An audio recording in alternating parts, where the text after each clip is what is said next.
Hello, and welcome to episode 2 of Chaos Champs. And joining me again is Chris Jarvis. Hello, Chris. Hello, John. How are you doing? Excellent, excellent. Have you been playing much Chaos this week? A little bit here and there. I've actually been. For those of you who know, we also play a certain amount of Elite Dangerous, and because of the podcast last night, I finally took part in the Hutton mug run. So that was, for those of you who do or don't know Elite Dangerous, that is the sort of 90-minute flight from Alpha Centauri 1 to its one station, which is many, many light years away. So that takes up a certain amount of time.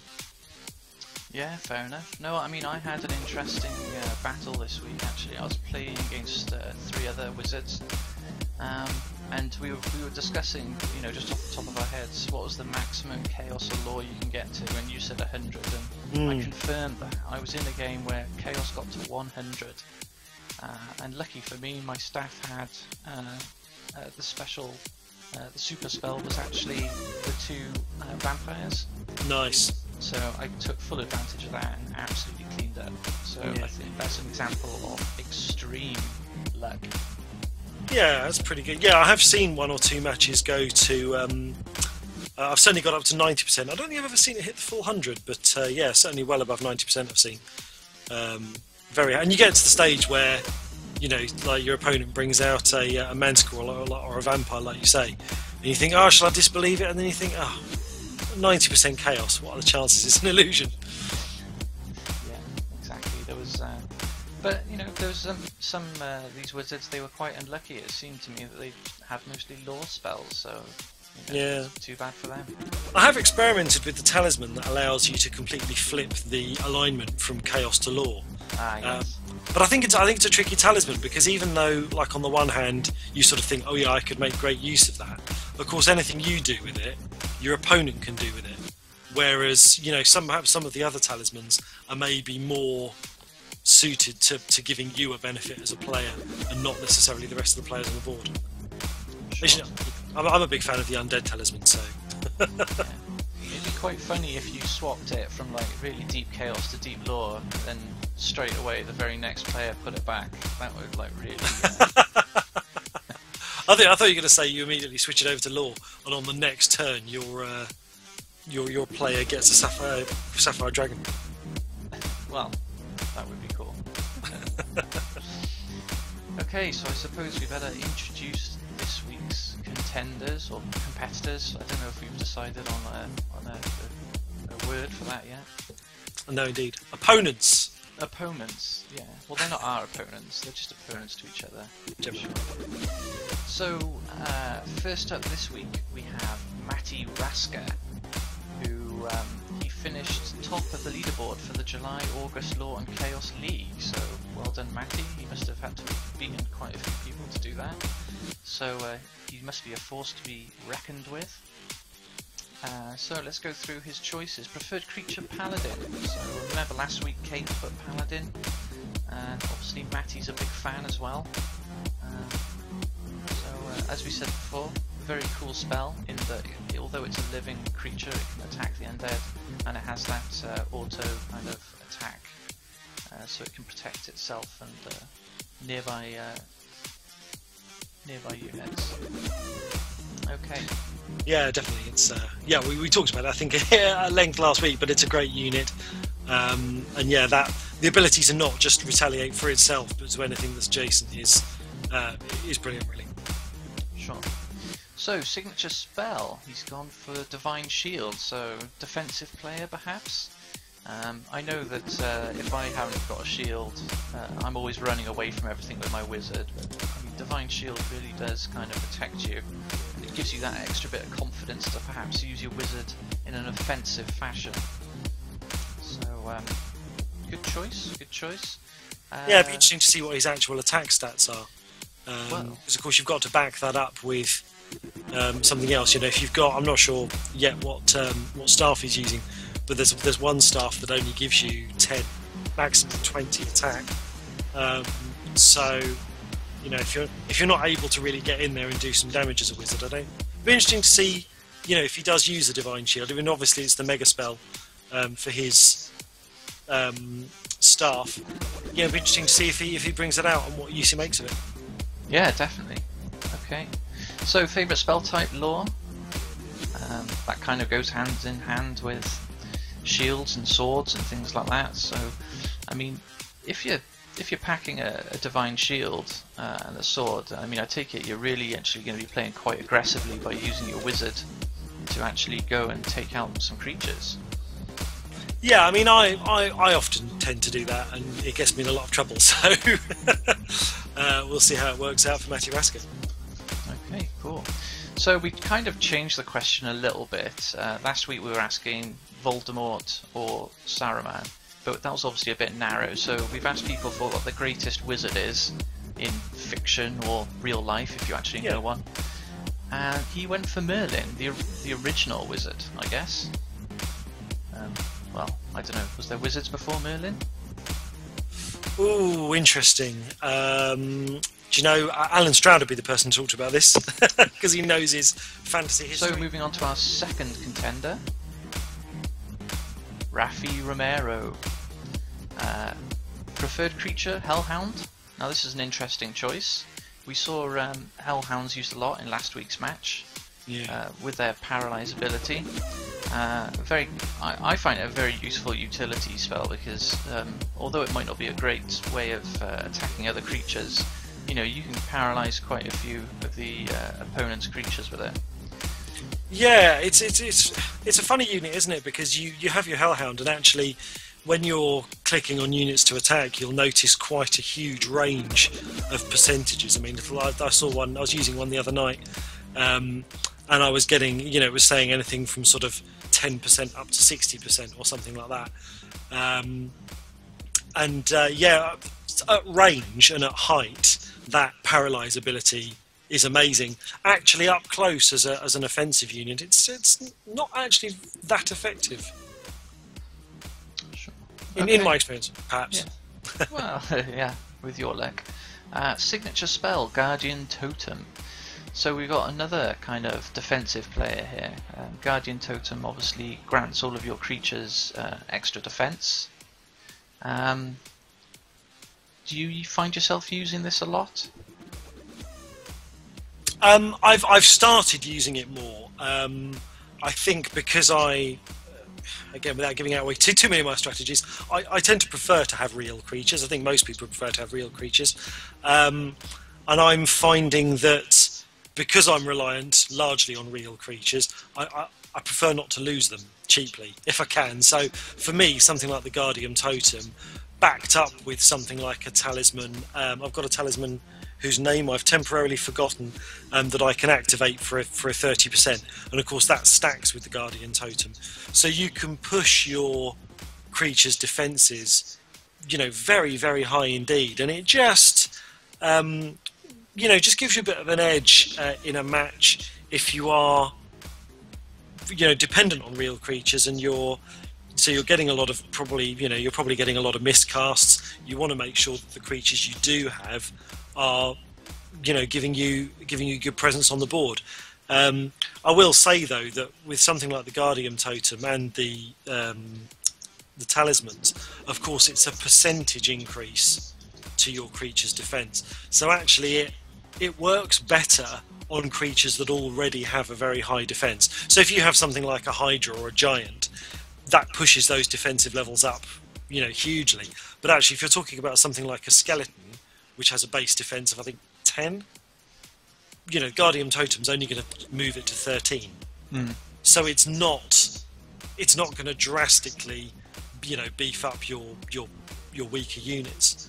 But I think it does make it should tip the odds slightly in your favour. But it's a tricky cast because it's something that you want from quite early on in the game for it to make the most difference. But I think it's a base chance of maybe 60 for lore. So it's quite a hard one to rely on early in a match. Okay. So, favourite spell type? We've gone with Chaos. So, they've gone opposites again. So we're going to see another Chaos versus Lore battle, perhaps? Yeah. And Greatest Wizard Harry Dresden. Now, I haven't read any of the Dresden files. Is it something that you've tried out? No, it's not something that I've read. I'm aware of the series, but no, I've not actually read it. I did a quick Google of it, and it sounds like my cup of tea because it's got magic in it and it's got detective, and it's like two genres I love. So maybe I should give that a go. Okay, right. Well, I think it's about time we jump to the game, don't you? Yep. Okay. Well, that's what we shall do. So they should be starting the game up at any moment, and we are in. So we are on the stream. Looking good. Okay. So something here immediately I'm going to have to admit I've not seen before, John. MattyRasker has 3 spinning orbs glowing around his wizard staff. Is that something you've seen before? Do you know what that is? Well, yeah, because now that the people who were doing the Kickstarter backers were able to customize their gear, including their robes and their staff, and you get to add all sorts of bling to your staff now. I personally am a bit of a minimalist, so I've kind of stayed away from the bling, but Matty obviously likes to show off his balls. So, simple spell to start with. We got a goblin, easy to cast, and it's got a 2-cell range, so it'll be able to chase Rafi down pretty quickly. Oh, that's a very positive move from Rafi there. He's obviously got the mana fever by the looks of it.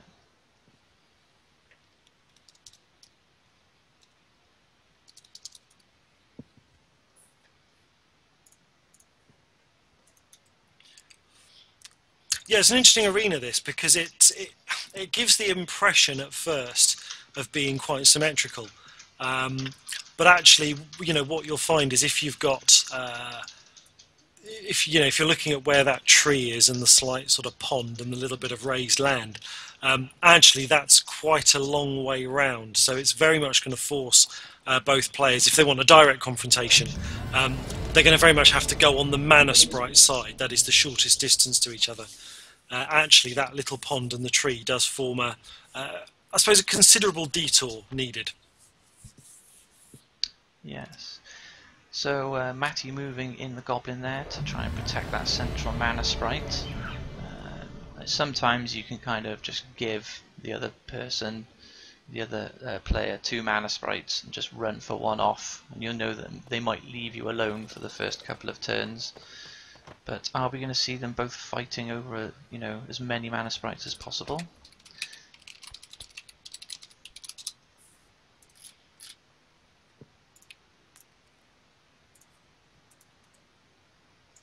It's also a very useful map. I'm sure we probably say this every time, but this is a useful map for the eagle, because unlike a lot of the maps which you see, which sort of give you raised areas around the edges, this one has odd perches of heightened terrain sort of throughout. So it's going to be very easy for the eagle to come in, make an attack, get back up to high ground, and then make another attack from there, because obviously the eagle does benefit hugely from attacking from height, and it's sort of one of those things where once once the eagle's kind of gone down to ground level, its usefulness drops off, but if you can get it back up to a high perch, it's very handy.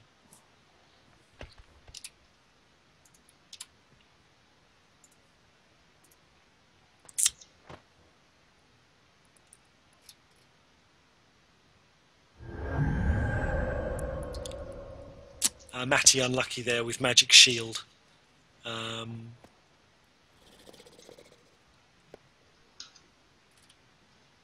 Which is not a difficult spell, but with Chaos at 4%, it's obviously only a base casting chance for the Magic Shield, so it's not high.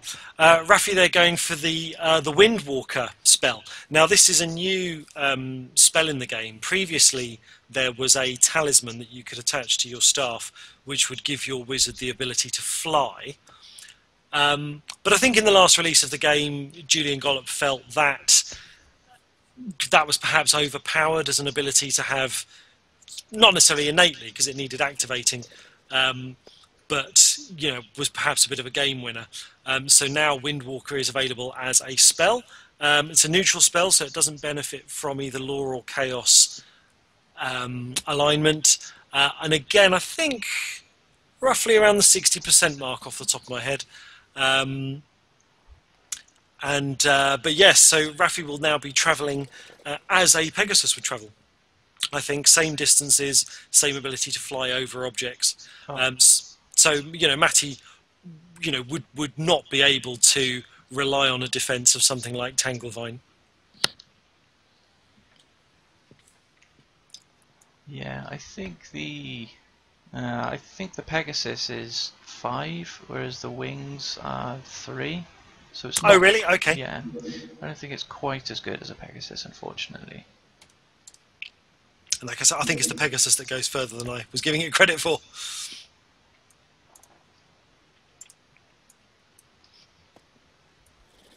But then John, about my blind spot for a Pegasus and Unicorn. Oh, so we have a failed vampire there. Yeah, MattyRasker not having the best of luck with his casts this evening. But again, trying his luck really with some quite low percentage spells. 4% Chaos Shift isn't really going to make a huge amount of difference to a vampire summon, which I think again has a base casting chance. Is around 40%? Is it the vampire? Yeah, it's about 40. It's pretty low. So pushed up to 44%. With the Chaos Shift, it's really not a very reliable cast. RafiRomero, on the other hand, going for Skeleton, which starts off at 75%, and obviously they've got a 4% boost on that. So with 79%, that's pretty reliable. The chance, of course, that Rafi could be using illusions. He's cast some pretty high percentage creatures so far, which is quite a good strategy because of the 3 units that he's summoned so far, they're not necessarily ones that you would immediately think to call out as being illusions. But actually, I don't know about you, John, but I quite regularly see fake goblins, fake eagles, fake skeletons.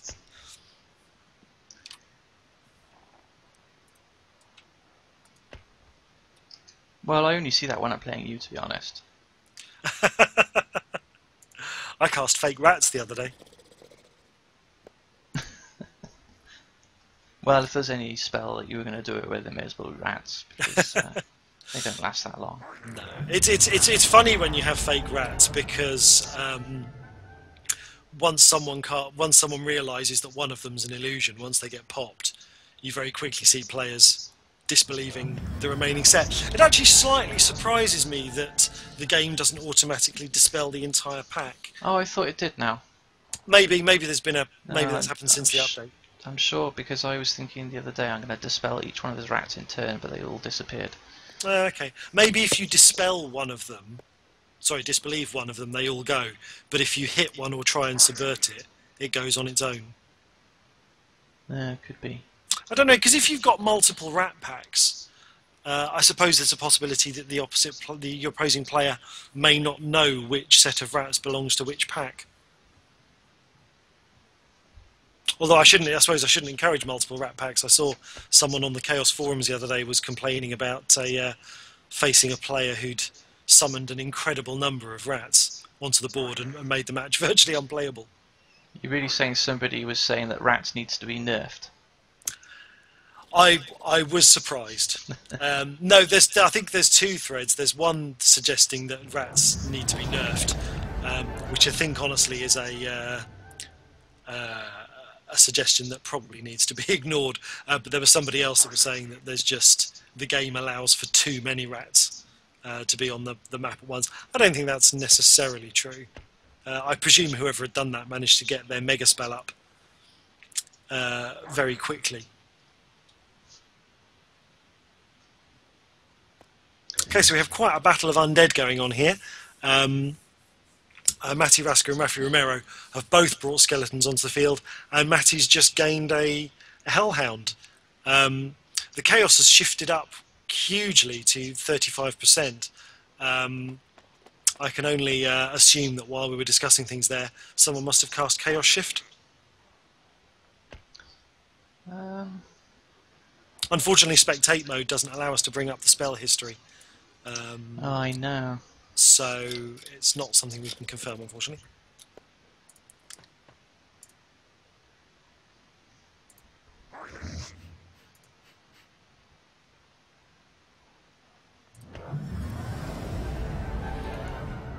Ah, and here comes more undead. Yes, I can confirm that RafiRomero cast Chaos Shift on his previous turn. Ah, right. That explains why it's jumped up so much, and it didn't match with my stats. Yeah, Rafi there gaining a vampire. Now, of course, again, you know, we've been talking about the vampire being quite a hard unit to cast, but actually with Chaos Shift having been used, we're up to 41% chaos on the map now. And, you know, for those of you maybe who are new to the game, every percentage of shift towards chaos or law adds to the base casting chance of those summon spells. So vampire would be well up to 80% now. And you know, there's every reason to believe that's a genuine unit. I think if it was me, though, with this, you know, with this number of units in play, I'd probably be inclined to go for a disbelieve. You know, just on the off chance. Oh, and it looks like that vampire is out of commission already. Yeah, interesting. The goblin, of course, can't attack it, even in its paralysed state. But the hellhound is within range to do a follow-up attack. The skeleton not quite close enough this turn to make a hit. So Matty there moving the skeleton up. Skeleton, you know, if the vampire stays paralysed, there's good opportunity there for the skeleton to move up and take a hit.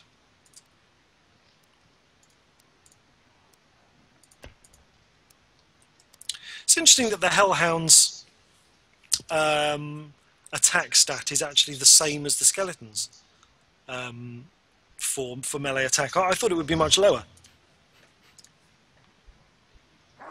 Oh no, sorry, it's because its ranged attack is that much higher. But it surprises me that it's equal to the skeleton. I thought the skeleton had quite a tough melee punch.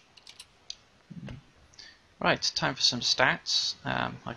Warning to viewers: this is in beta. We've started putting together our own stat software. So at the moment, but the interesting stat that we're very proud of is the casting difference, which lets you know how much more successful they've been than what you'd expect based on the percentage of spell cards. So it's a way of it's a way of trying to quantify how lucky or unlucky each player has been. So, for example, you know, if both players, for example, have cast 3 90% casts consecutively, and one player has made 3 of those casts and the other player has only made 2 out of 3, one of the things we try and record is the percentage difference that those players are getting in their casting success. And it's interesting to see, you know, it was interesting to see last week how those figures came into play, because there wasn't as much of a gulf, you know, even though anecdotally you might look at how one player's doing and think, oh well, they've been a bit unlucky. It's interesting that the actual numbers weren't that different between the two players. Yeah, quite often your luck it's all down to perception, isn't it? It's quite easy to think that you've had a hard time, but at the end of the game, the stats don't lie. Yeah. And you know, I suppose it's all down to, you know, when the cast fails, at what point during the game, and how much danger you were in. I suppose it can really affect you psychologically. I mean, I suppose it's very easy to notice a failed cast at 80%, but if you cast something at 50% and you happen to get it, you just sort of think, oh yeah, you know, that's fine.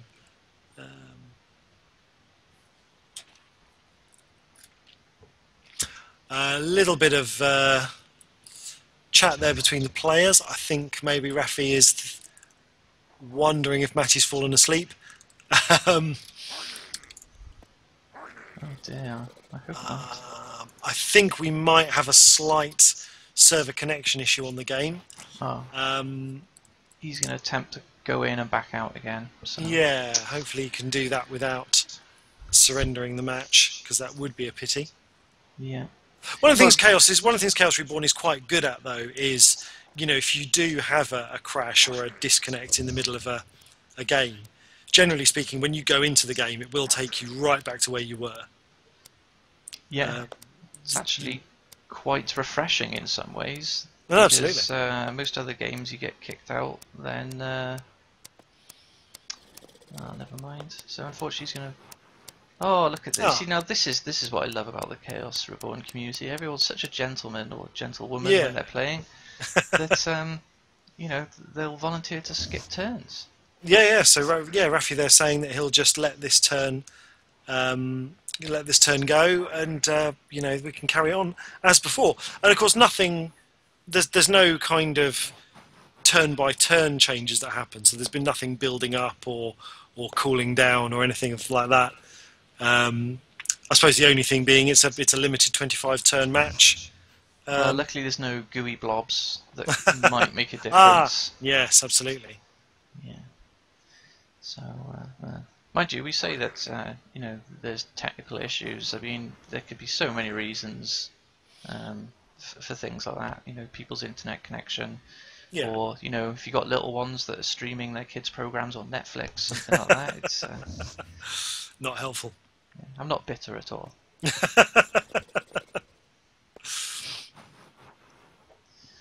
So anyway, so we didn't mention the fact that Rafi's been fortunate enough. Now his vampire is no longer paralysed, and he has a second one on the go. Yeah, very strong position. I noticed that both players are using some sort of buff to their creature's defense. Vampires, of course, if they get a chance for a kill, their attack will go up. They have what's called the leech ability, and they get that bonus, I think, on any creature. So there's a bit of a strategy there, maybe with the vampires, to go for easier kills. Maybe for your first couple of kills, just to get that attack percentage up, and then you become a bit more of a formidable unit against the tougher creatures. Matty perhaps still having problems. He's come back into the game, but he didn't manage to do anything on that turn.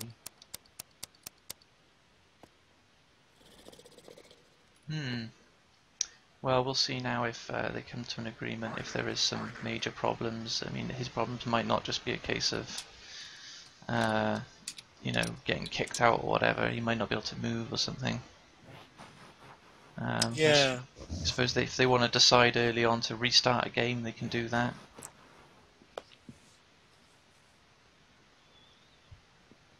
Oh, I see. Yeah, okay. I've just seen an image of what Matty's seeing. This happened to me the other night, actually.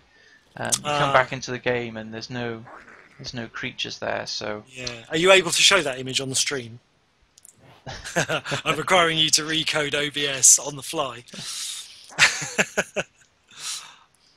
What I'll do, actually, is I'll save it, and then we can show it at the end of the show. Okay. Yeah. So what are we gonna give the guys? Well, I don't think they can really do anything apart from end the game now, and somebody's going to have to surrender. Yeah. But we, as long as they both agree, we can't really hold it against anybody. I had an exciting moment where I thought there'd been another update, because I have Google Launcher on my my phone, and it came up with an article about new content in Chaos Reborn, and I thought I'd missed something, and then I discovered it was just Google Launcher giving me like a necro post of a really old article I read back in July. We have a question from the chat. How do you access the match stats? These are not match stats that the game currently gathers for you, although we have put in a request for it to be part of the feature, because actually tracking them manually like this is ridiculously hard work. But we've put together a little data capture tool of our own to record which spells the players are casting and things like the chaos lore shift in the match. The idea being, it's not telling us a huge amount, perhaps off the back of one match, but we are coming up to organising our own Chaos Champs tournament, which is going to run over a series of weeks, and it'll be very interesting to see how a player's stats become consistent over a number of games. But as I say, we have put in a request to Snapshot to include the kind of stats that we're interested in game, because it would definitely save us a job of typing into a spreadsheet.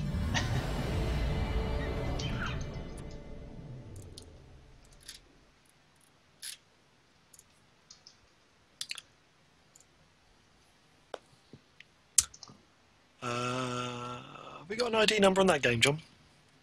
You could join it from the list. So my list is empty.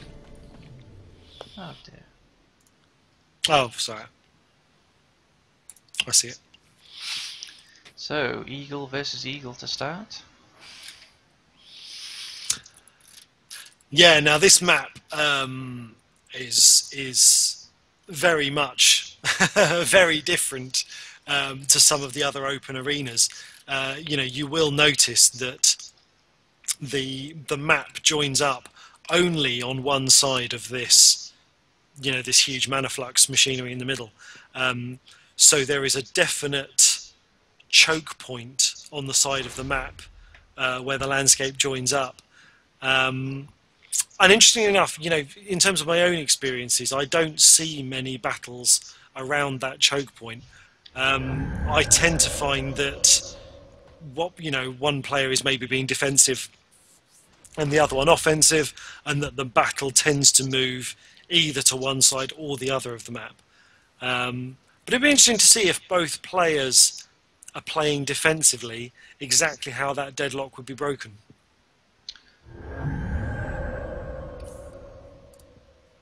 So both players failing spells. What did Matty fail?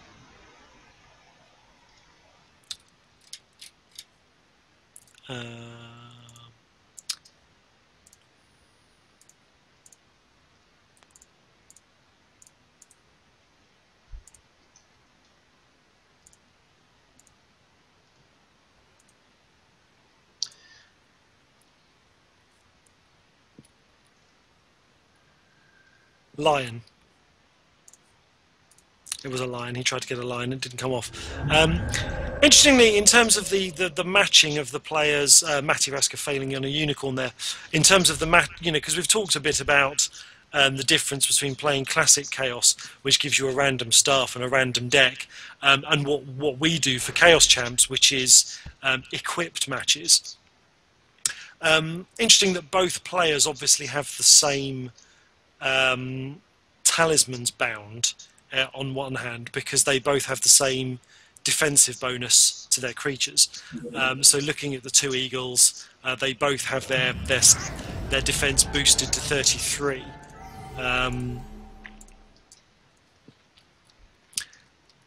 Interesting at the moment as well that where Rafi's eagle is placed, it actually can't be attacked. There is nowhere for that other eagle to get up to it, but Rafi's eagle itself can get a 23% chance on the lower eagle. Bringing in a goblin, Goblin's quite a dependable unit, but I can't help feeling that at this stage of the game, maybe that's to do with shifting the chaos a little bit. Yeah. Although we're on to lore now. Yeah. Interestingly enough, magic sword.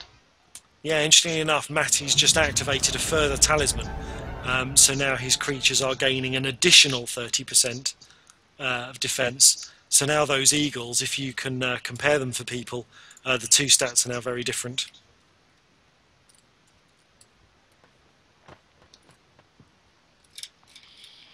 MattyRasker now armed with a magic sword, which takes the wizard's melee attack all the way up to 100.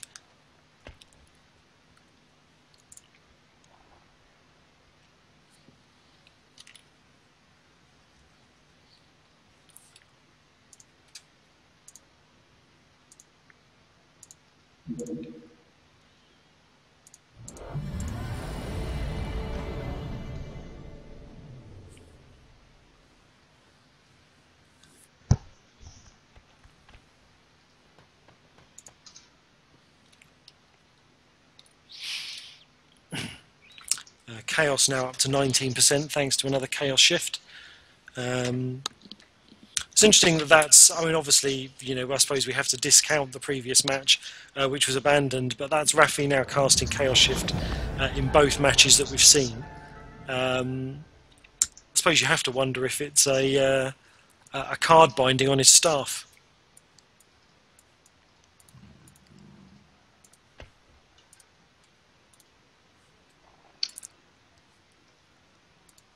I can't see. I can never see staffs on players' wands. I don't know why. They always just seem to be off screen for me.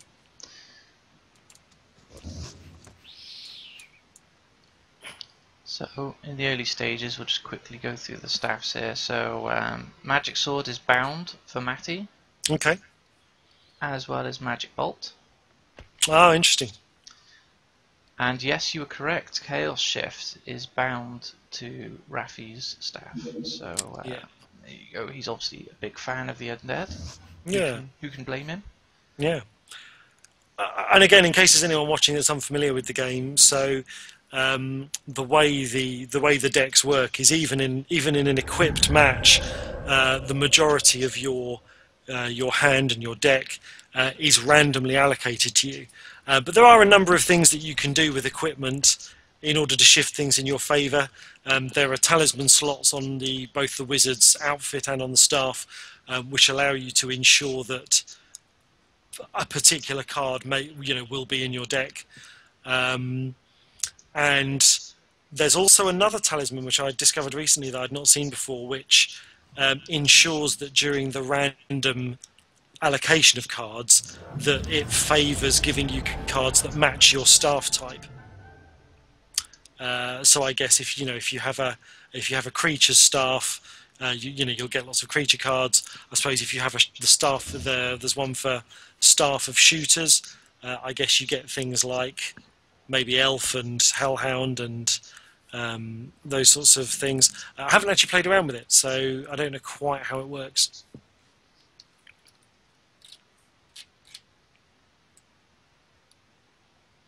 But it's interesting that even in a game that does rely on a lot of random elements, there are still huge amounts of control that you can exercise over your starting position in that way. What's particularly interesting I notice about this map is that because of the nature of the very narrow choke point and the position of those mana sprites, of course creatures can't pick up or destroy mana sprites. So there is literally only a 1 hex space that creatures can pass through without the wizard actually having to come up and move those mana sprites out of the way.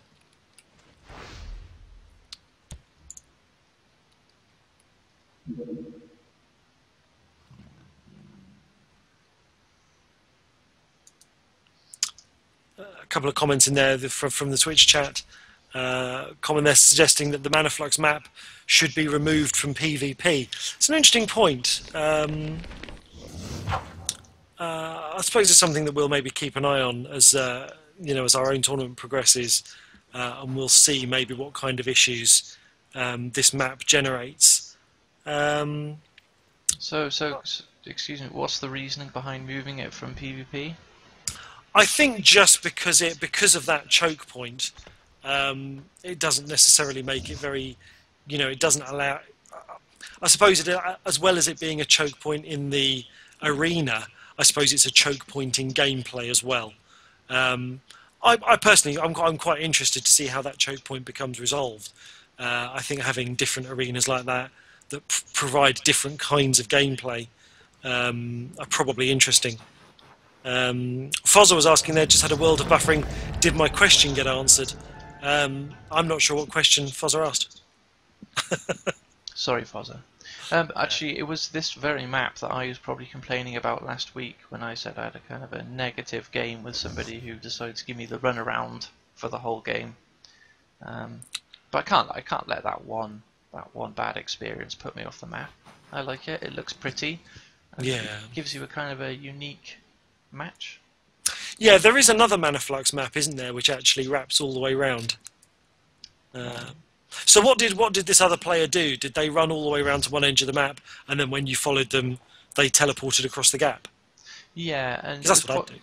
it was what happened was I think they had some bad luck with casts right at the beginning, so I was able to kind of start chasing after them, and I think in the end they just played for a draw, which I can understand draws happen accidentally sometimes, or it might be the only good outcome. But I think playing from very, very early on in a game for a draw, it kind of spoils it for anybody else. I mean, I think that's why they introduced victory points, was to kind of cut down on that kind of thing. But if you use the normal find game feature and you get put into a game without victory points, then it can be a little bit frustrating, I guess. Yeah. I think victory points should be the default on. Yeah, I think so. I think anything that breaks a tie, is worth making the default. Been some interesting developments here. MattyRasker is now, I would say, well and truly tooled up. He's got himself a magic sword and a magic bow. He's got himself a unicorn after an unsuccessful attempt to get a Pegasus early on. So certainly if Matty brings his own wizard into the fray, you've got to feel that he'd probably do quite a lot of damage with that. Rafi probably has the edge with units, I would say, at the moment. 2 vampires, 2 hellhounds, and an eagle on a kind of commanding position. I mean, anything that moves in range of that eagle that's on the highest point is going to be in some serious danger. And Rafi has also moved up and removed one of the mana flux obstacles, and obviously gained mana along the way. I mean, I suppose that's the flip side of it. You're not just removing an obstacle, you are gaining a certain amount of power.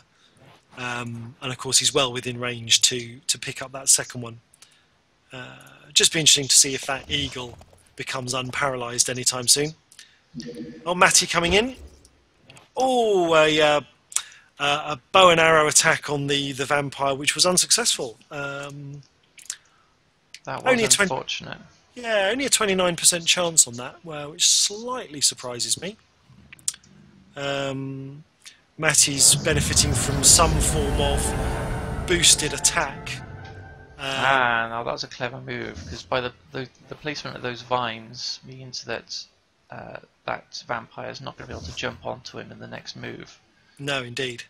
It can get across it though. There are places where the creatures can breach across the gap, but yeah, it's certainly going to take Rafi a while to move his creatures across that dividing line. And of course, Matty can dispel those tangle vines any time they become inconvenient to him. So he's in a position now to just take pot shots at whatever creature stands in the space that vampire currently occupies. Going back to the map, John. I mean, it's a very pretty design. I think this mana flux object. I don't know if you can get the camera into a position that shows all the way kind of down into the pit, but you can see at the bottom of that unit is a drill head, and the idea within the fiction. Hopefully, we're going to talk a bit about chaos fiction later on in the show. But the idea is that these are mechanical devices that are drilling the kind of magic firmament of this world and turning it into usable energy for the wizard lords. You see, I never even thought about it. But I mean, that's the great thing about fiction, is it kind of enriches the world, and it can do so in a very, obviously a very creative way. I don't know how much thought Julian had given to all this stuff beforehand. I don't know whether that idea was from him or whether it was pimped to him, but yeah. So time's just running out now for Rafi. Yeah, brought in a Hydra there at the last minute. The Hydra's a very powerful unit. I can't help but feel sometimes that I know it has similar movement range to other creatures. It can move 2, which is the same as a wizard. But I always find with the Hydra that it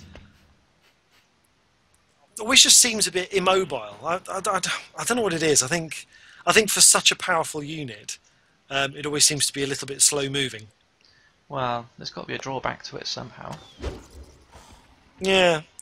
You sort of feel like it should be able to jump or something, leap over obstacles, or well, I don't it's know. got all those heads. It might get caught in something as it's jumping. Yeah.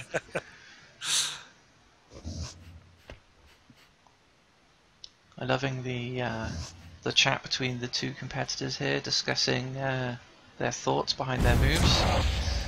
There goes a magic bolt on a vampire. So bye bye vampire. I don't know whether it's me psychologically, but I always think a magic bolt is wasted on anything except a wizard. Yeah, you sort of feel, you do want to hold it in reserve for the times when your opponent just gets a little bit too close. But sometimes it really is the best strategic option to unblock an area, or even, get rid of a...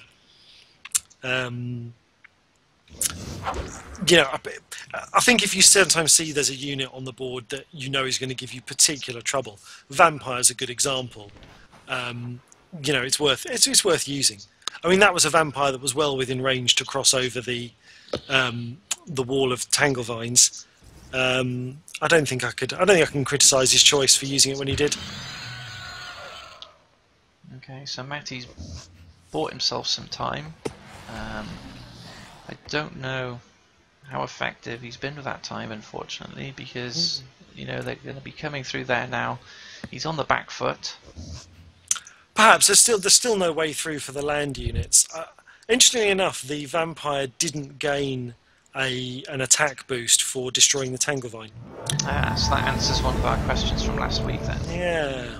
And it would be interesting to know, I suppose, partly from a fiction perspective, but also from a gameplay perspective, whether vampires only gain an attack increase from killing living creatures. So whether if a vampire kills an undead creature, does it still gain an attack boost? That'd be an interesting thing to find out.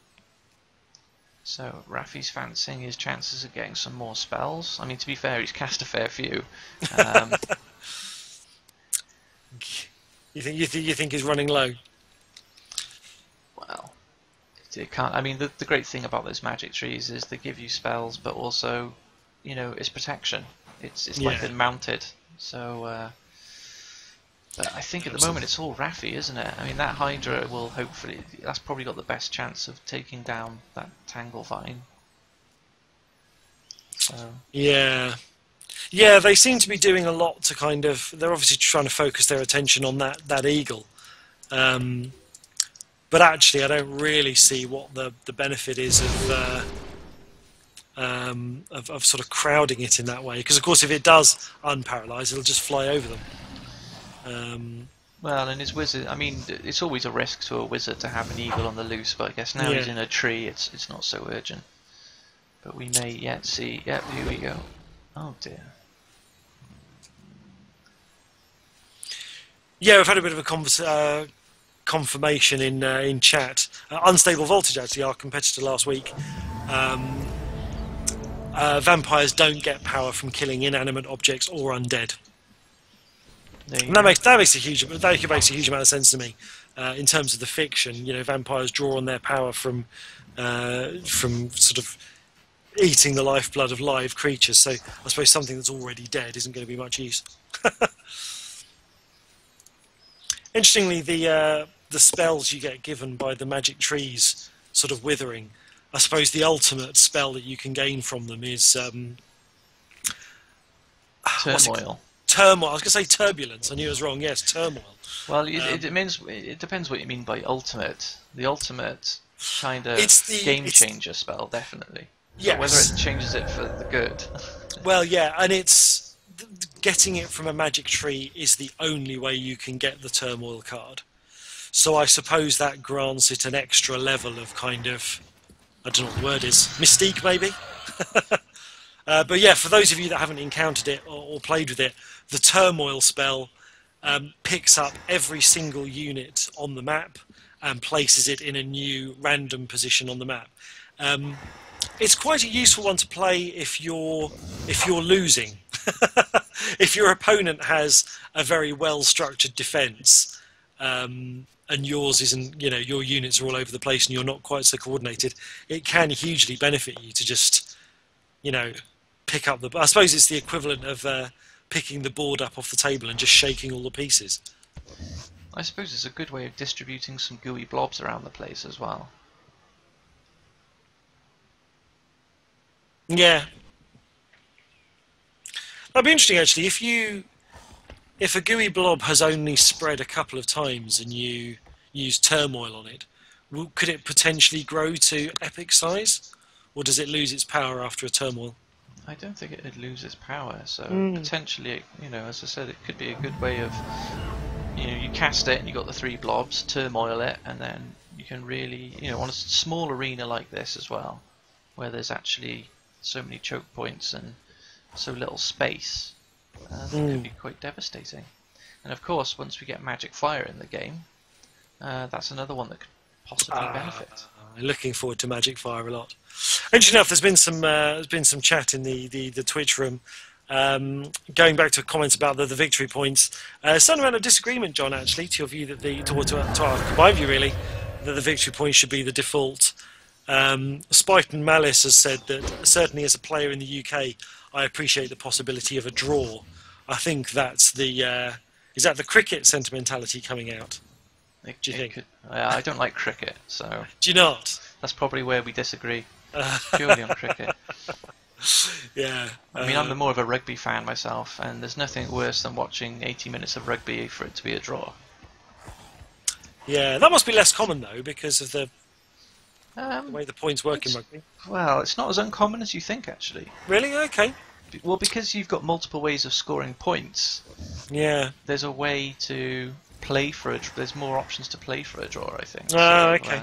Okay. Fair enough. So, if you know this is going to be the last move of the game and you got a penalty, rather than kick it to the side and go for a try, you can just take the penalty and then go for the draw, so it can actually add a kind of anti-climax to the whole thing.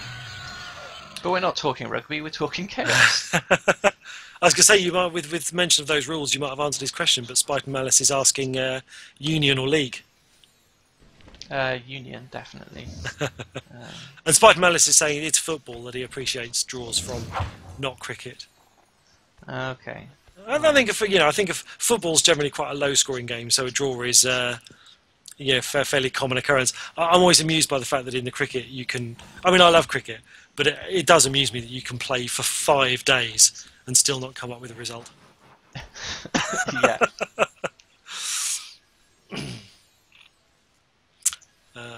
Spy Malice has also said the unwritten rule of the turmoil spell is if you get it, you have to cast it. Oh, I'm on board with that. Yeah, no, I agree with that. It's one of the reasons I'm not very good at chess, because I generally like to see things kick off and chaos to kind of win the day. So if I have the ability to just completely scatter pieces on a board, I will take it. So you think perhaps they should introduce the turmoil spell into chess? Interesting enough, I was talking to Julian at LaveCon, and he was talking about some previous projects that he's worked on. Because I think despite being a well-known and well-respected and generally very good designer of games, I think he was bemoaning the fact that he's not been seen as being as prolific as other game designers over the years. He doesn't seem to have as many titles attached to his name, perhaps in the last 10-15 years, as other designers. And he was bemoaning the fact that so many of his game projects he's worked on get cancelled. And that's actually why an awful lot of things that he spent a lot of his working life developing haven't actually seen the light of day, which is an interesting problem, not one I realised he'd faced. Unfortunately, I mean, I'm not. My day job isn't making games, but software development, that happens quite a lot. Yeah, unfortunately. No, absolutely. But he was talking about one of the projects he worked on was he'd been commissioned to produce a chess game, and he was sort of saying, well, it's chess. What can you? It's been the same game for several centuries. What are we going to do to it? And I suppose he was sort of talking through issues that affect chaos as to whether you introduce a percentage to whether or not you can always take pieces or whether there's an element of chance. But yeah, these sorts of things. Interesting happening there. There was a disbelieve on one of the Hellhounds which succeeded. So Yeah, Rafi bluffing a bit there. a little bit. And I think I have to wonder with Matty casting disbelieves at this stage, maybe whether he's getting low on cards, which I'd find it quite hard to believe. No, I think. I mean, I would be suspecting that he's waiting to cast something like a gooey blob. You think he's waiting for just the right moment to clear off some of these units. And again, I was talking about last week. Somebody decided to do a teleport. That might be an option for him as well. Potentially, yeah. Interestingly enough, Matty has just activated a talisman and gained the retaliate ability. Now, what this gives his wizard is the same ability that a paladin has innately, which is if he is attacked or if an adjacent unit is attacked, he will take a free hit. So potentially, some of these creatures that are currently in range of MattyRasker, vampire there, but 21%. And the eagle with only 15%, actually Rafi might be thinking that it's not worth the chance to attack on such a low percentage, given that the counter-attack may well be very effective. Well, certainly his spell choices have fed into what we suspected, that he's got a kind of a very offensive wizard. Yeah. I mean, given he's walking around with a sword... Oh, and a bow. That was unlucky. Okay. Oh. Wow. Interesting there, because I don't know if you noticed, but just before he cast that magic bolt, he activated a talisman which gives him the card of the next creature killed. So Matty now has a vampire card in his hand. Yeah. But with the chaos shift has gone back to neutral now. Interestingly enough, that now puts the vampire casting percentage, right back down. So whether or not he'll be able to make use of that, hard to say. But he does desperately need units. Yeah, he's going to keep that dwarf there, so it has the height advantage against that Hydra. Yeah. It's currently only got a 4 to 6% chance. Of actually hitting. That would be throwing the hammer, wouldn't it? Yeah, I mean that Hydra's defense. This is what I was saying at the beginning of the match about the defensive increases. The Hydra already has a huge 308. Defensive. Yeah, Yeah. That's quite substantial. That's you're starting to feel a little bit like that Hydra is sort of invulnerable. And the dwarf isn't a bad hitter in some respects. No, I mean, it can take a lot of punishment, so in a way it's there for the long haul. So you can quite often it'll get multiple hits in. Well, that was hoping for the best. But you got to take it. Take it. I've seen stranger things happen. Yeah, I think we've always seen strange things happen. I think his lion is kind of like the lion out of the it's the cowardly lion, isn't it? I haven't seen it do anything yet. He needs to get some courage from somewhere. I was thinking it was a mascot. Now, Matty's pulled that vampire out of the hat there. I'll be honest, if I was Rafi, I would be looking at that with a huge amount of suspicion. I'm glad you said he pulled it out of his hat. It's real! Oh. And there you go. So that's a bit of luck there for Matty. And that's a bit of a game changer now, because it's an undead unit. Only the Hellhound to combat it, really. So yeah. So he's probably going to be looking to use that vampire to kill the Hellhound as quickly as possible, I would say.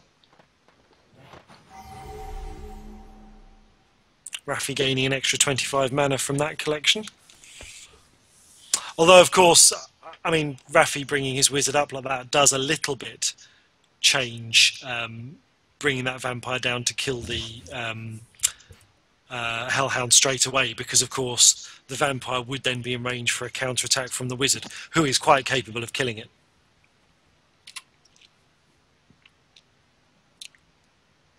I was thinking earlier, you know, I mean, we could be giving these guys tips if they're listening to the stream, you know, and actually helping them out. But then I thought, well, no, I mean, I picked us because we're quite bad at the game. So we're probably the best commentators you could possibly have. So don't listen to us because we haven't got a clue. That's true. There you go. So the dwarf survives. Yeah. How many? Can't think of how many world champions actually commentate on the snooker. They've probably all won it at some point, haven't they? Did Steve Davis win it? I can't remember. He must so have done long something. ago. He must have done. Maybe once, but you know. Yeah, it's always the has-beens, isn't it? Are we already Chaos Reborn has-beens? Yeah, I was good at the original, not no good at this one. I was good at like the prototype. Once it became a game, that was it. My skill just went. Talking of prototype, what happened to Zombie? Oh, I loved Zombie. You know, it was like the undead version of the dwarf, and I mean, all right, it could only move one space, but it was, you know, the fact that it was undead, you could still cause problems. So I hope that they're just working on a really cool animation for it. I don't know. It's the zombie thing not been played out a bit. Yeah, but the thing is, with old games, you know, they did the zombie before it was done to death. Yeah. By Hollywood, so you know you're allowed to use it. So the dwarf has gone with an attack chance of 30% from the Hydra. Really was just a case of Rafi plugging away with that Hydra. You know, the dwarf didn't really offer anything other than the most slim of chances against it.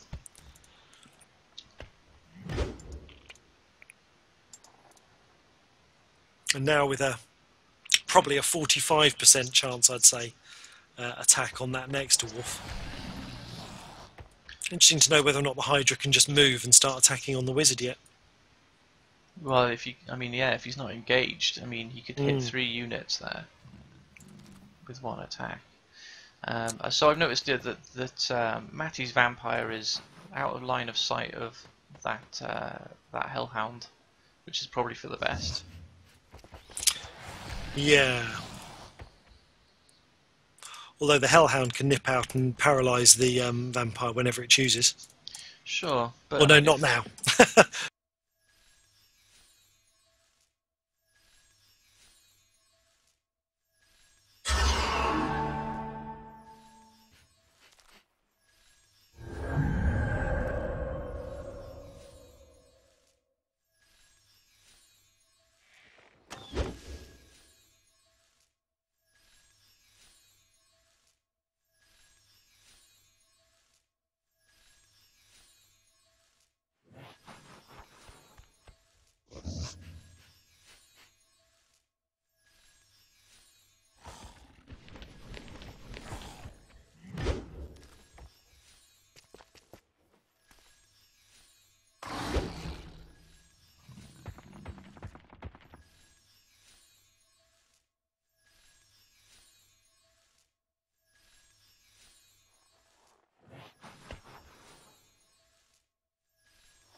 Well, they couldn't hear me more like, which is probably for the best, but I'm back now.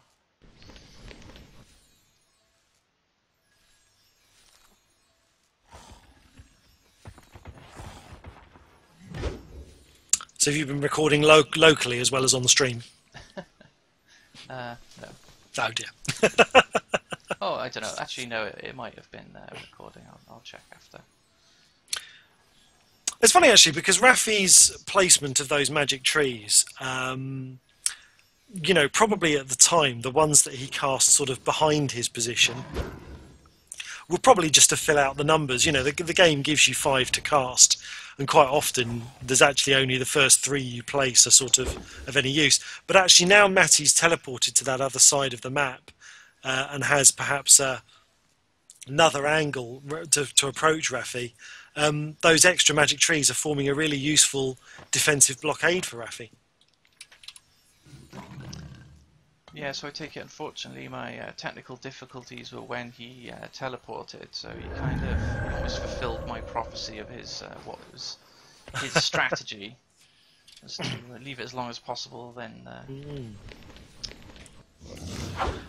Interestingly enough, you know, perhaps as you might expect from 2 players as experienced as this, you know, we're coming up on coming up to the 23rd turn now of 25. So there is a good chance here that it could either go to a victory for Rafi or a draw. I'm sort of feeling, I don't know if I'm getting ahead of myself, but I'm sort of feeling that actually at this point in the match, a victory for Matty is quite unlikely.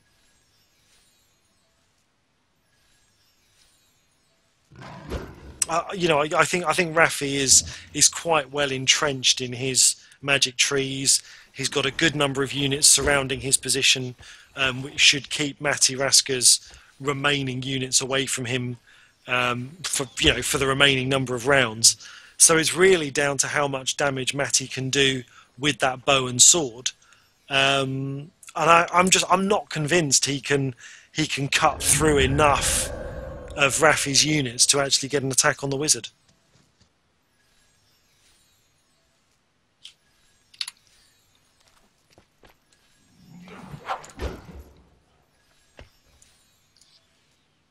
And you obviously can't discount the chance that Matty has another teleport. Well, that's the speculation in the chat.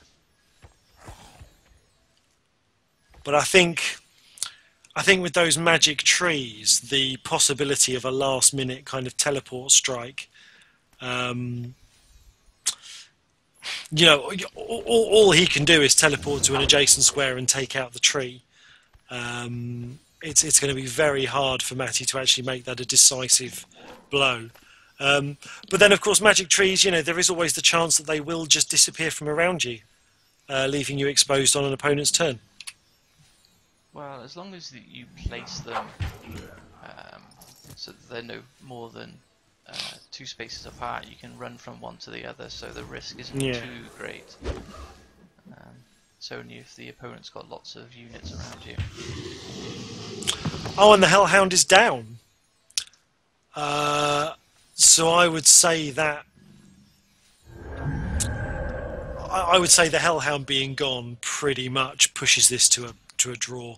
There's still some belief in the chat room for MattyRasker to turn this around, but I think we're on turn 24 or 25 now. I'd be very surprised if we see a result from this.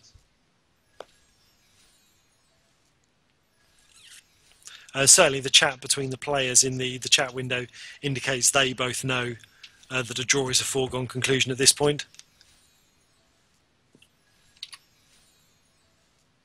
Apparently you can't attack after a teleport. Yeah, that's true. Oh, right. I thought you could still make a melee strike.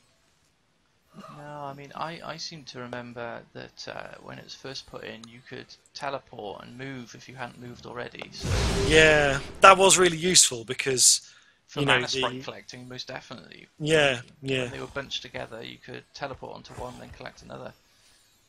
Yeah. Presumably why they removed it. Because I used to teleport to the one that was nearest my opponent. and then kind of back off to one that was slightly further away, so you could collect them without putting yourself in danger. I think that's basically it. So let's just move around some units for fun. So here you go. So Matty wins on victory points, 52 to 18. So to be fair, he cut through a lot of that onslaught that came through originally. Yeah, let's just tell them to rematch. Yeah, I don't have any stats, unfortunately, so...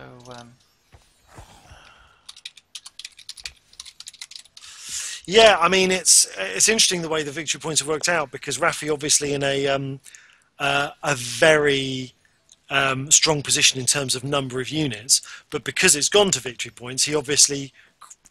effectively what he did was created a lot of targets for MattyRasker to kill.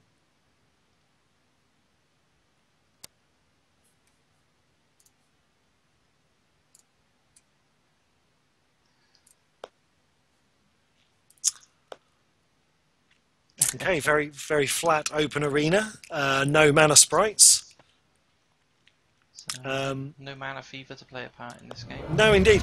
This one almost always feels a little bit like kind of High Noon. Do you know what I mean? Yeah, it sort of feels like the wizards are facing each other on a sort of long high street. And I certainly, a map like this in some of my early games, I would just run forward and just get taken out by a magic bolt. So the rat rush is actually a viable tactic on this kind of map, given the open space and the close proximity. I like the comment there that, yay, we made it through a game. Well, they did, unfortunately we didn't. Yeah. Players there just having a bit of a debate in the chat over the pros and cons of winning on victory points. It helps us, of course, you know, in terms of the format of the show. I don't think we can keep going if they keep going to draws.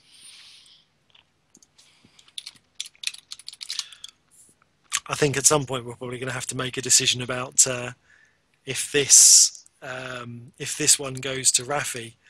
We might have to take a view on whether we're going to do the second leg of this match another night. Well, I guess it depends. As long as the two players are happy and the stream's keen to hang around, then... Well, that is true.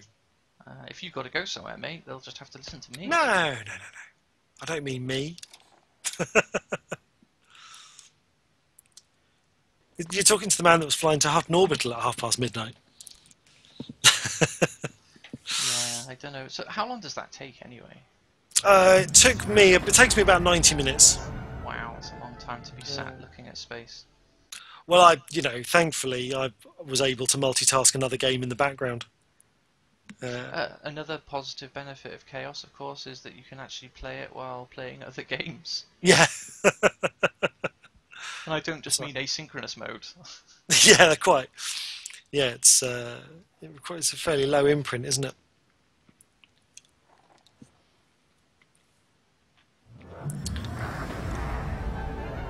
Yeah, you can actually see on my own personal Twitch stream something that I was playing around with, which is trying to get an in-flight movie working in Elite Dangerous.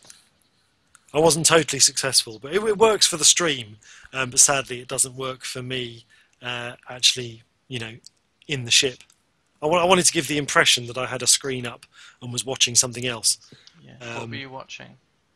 Well, no, actually, in the end, I ended up playing a game, because the problem is I don't really have movies on this computer, so I stuck a DVD in, and the only software I have that can play DVDs is Windows Media Player, and OBS just didn't seem very happy about capturing the output from Windows Media Player.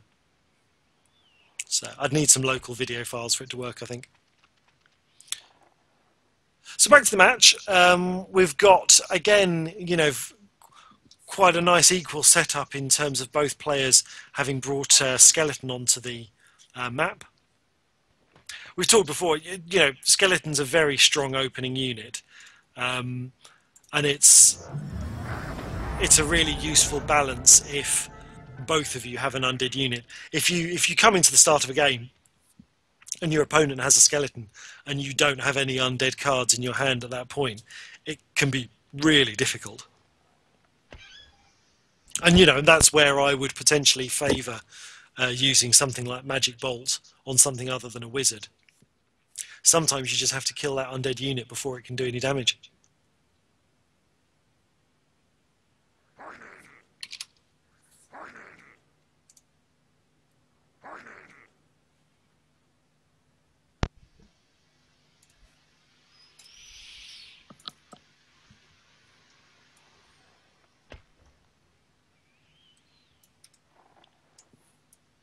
You there, John? Yeah, I'm still here. Sorry. Yeah, you had me panicked for a moment. No, I'm still here. Unfortunately, I just had to mute because I had somebody walk in and say hello. Okay, so some shadow word there. Not going to stop. Well, it's not going to hurt any skeletons, but it's something to hide behind at least. Yeah, it's definitely gonna slow Rafi's approach down. Oh, skeleton there making short work of that tree. Now, see, this is what I was saying about, before the matches started, about these defensive boosts. So we saw in the previous match how a Hydra's defense can be pushed, well up over 300. Skeleton, its defense is only boosted to 12. So it's not really, and the rat's only being boosted to 11, which is odd. You would think they would be boosted the same amount. Interesting. Wonder if there's a rounding issue in there somewhere. What? Rounding issues in Chaos? No. Well, presumably a rat and a skeleton both have a base defense of 10. Do you think the rats share a defensive bonus between the three of them?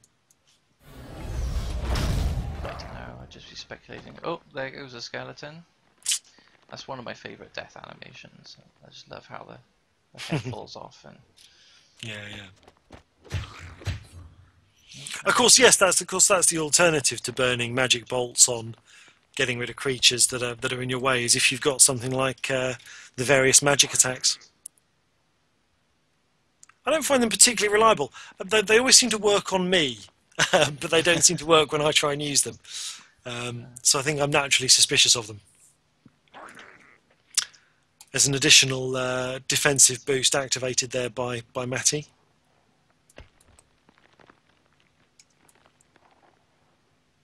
Is the Talisman of Defronus, is that the one you use, or do you have another one? I'm terrible with the names, unfortunately, because they're all Latin. It's kind of hard to remember. I thought yours was Mega something or other. Yeah. It's a major buff. So I think it takes 50 mana to sacrifice to get it working. But once you do, if you've got a lot of creatures out, it can really buffs your forces.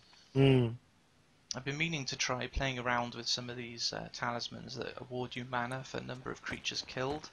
Yeah, I've played around with that a bit. I think actually, sadly, it was in the beta that I acquired those. So they've gone now and back in live.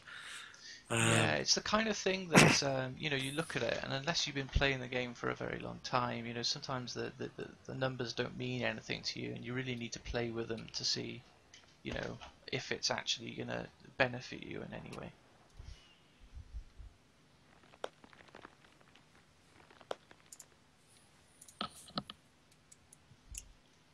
Oh, so apparently that Funus was an accident. Oh dear. We wanted more skeletons.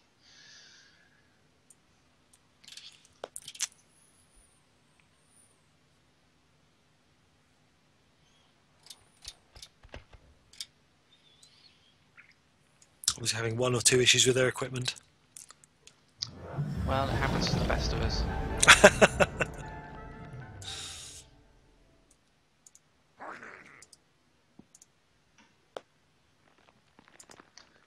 Yeah, I mean, you can you just can't downplay the effect that Hellhounds have on the game. I mean, that's appeared now, and straight away, if it was me in Rafi's place, I'd be thinking, great, you know, I'm going to get some units now, put out of commission.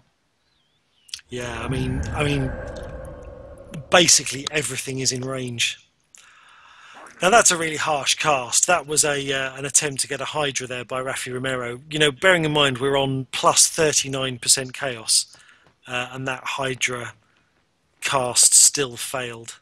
Yeah, he probably really fancied his chances there. Yeah, I think that must be, what is it, base chance 30? Is it 30 or 40 for Hydra? I think it's 30. 30, yeah, it's pretty. Yeah, good. so you're looking at 70% to bring a Hydra onto the board. I think he's going to feel a little bit cheated. Well, you could have always cast it as an illusion. Indeed, and Matty probably wouldn't have questioned it until he had a quiet turn.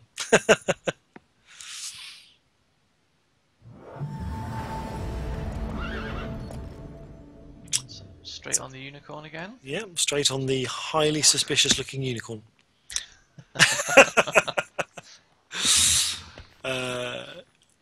The question is whether he would be cheeky enough to... Well, he was in the last game. Yeah, So, but twice in a row, having been called out. Yeah, a trans game bluff where he's hoping that Rafi remembers that and will waste a turn on it.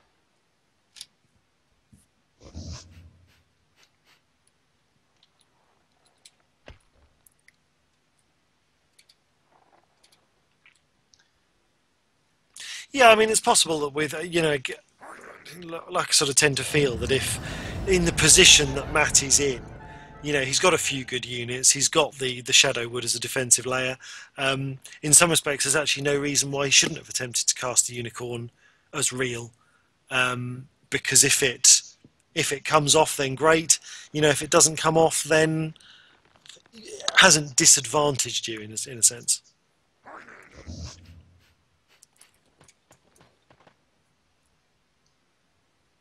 I'm going to be actually quite interested to speak to these guys after, actually, just to maybe get get impressions of what was running through their minds at certain points. Oh yeah, totally.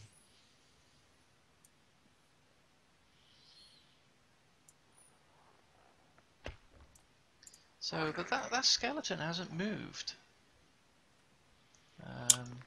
That explains a lot. I think I didn't spot that on the last match.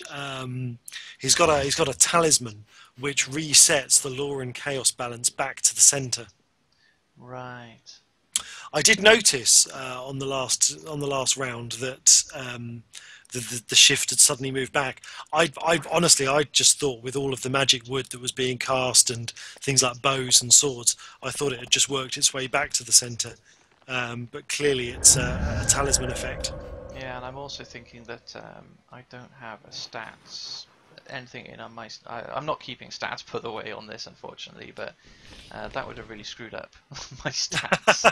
I'm not able to cater for that, unfortunately. I do have a solution, which I can share with you, but we'll see how it goes.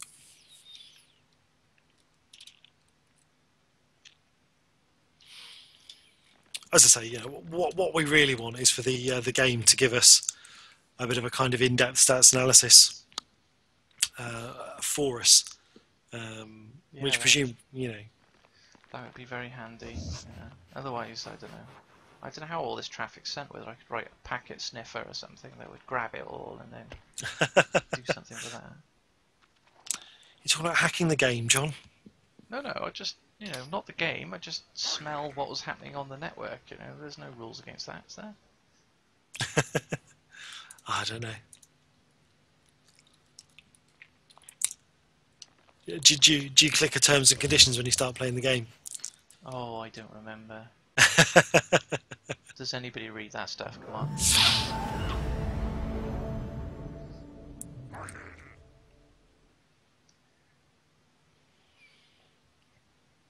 Good position for an elf. Not much height advantage on this map, but if you're going to put an elf anywhere, that's the hex to put it on. And I would say it's going to be that hellhound that causes trouble next, and there's not much the elf can do about that really. So no, indeed. I think he's just going to be taking pot shots at trees at this rate. But actually, I mean, you know, that hex that the elf is standing on is at 2 height. So there's only that one hex that the skeleton is standing on that the elf can be attacked from, in melee terms. Of course, the hellhound can get up there and spit at it, but the elf is protected from anything but ranged creatures at the moment. So Matty gets the sword out again. Maybe he's hoping to ride in and cause some trouble. I doubt it at this early stage, though. He's certainly got the look of a knight on horseback. Cavalry, yeah. Yeah.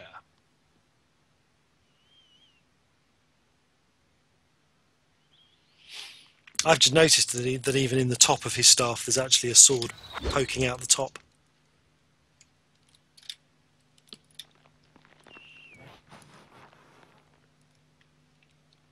So, we should talk about Rafi's staff, you know, because we were giving Matty all this attention, but got staff envy. Yeah, it's his looks like something out of the Temple of Doom or something with that big ram skull on there. Maybe Julian could add in like finishing moves to the game, where you get to Mortal Kombat style or something like that. Yeah. At the end of the match, you know, if Rafi's the winner, he just has Matty's wizard head on top of his pole. Maybe that's the thing, that maybe your staff displays the head of the last person you beat. Oh, that would be cool.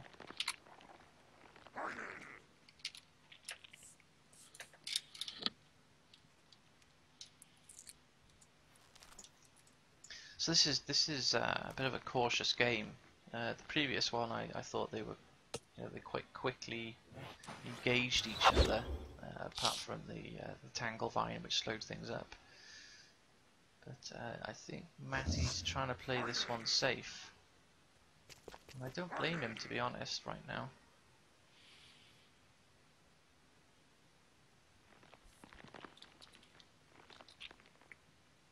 Yeah, I suppose it's the nature of this much more open arena. That last one, we talked about the fact that that mana flux has a huge choke point. So I suppose, in many respects, there is a rush to control that choke point, and then everything sort of flows from there. Here, you can be surrounded on all sides very quickly. I mean, this is the sort of map where I normally feel quite hemmed in by sort of flying creatures. If there's a Pegasus on the map, or particularly eagles, once you start looking at their range of where they can get to, there's actually very few places on this map that you can hide. And of course the big difference between this and the previous one was the mana sprites on the previous one really kind of drew them into that choke point. Yeah. Yeah, both players commenting in the chat earlier that this map has no mana sprites on it. So I suppose if your strategy in some respects is dependent on gaining mana, quite a tough map for you. Well, I think you've got to have an alternative. You've got to be willing to send out creatures to attack and gain mana that way. You can't just always rely on mana sprites. No. For the simple reason that, one, you might not have them on the map, but two, you might be unlucky, and if you miss your first few casts, you're not going to be the one to get to them. No, that's true.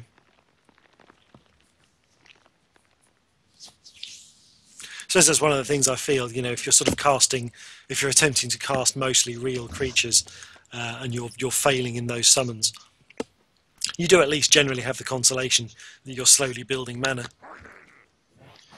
Yeah, I suppose, that's always going to be up for debate, whether your first couple of spells, you should be looking at it with that kind of spin that you might be getting mana, or whether you should just cast them as illusions.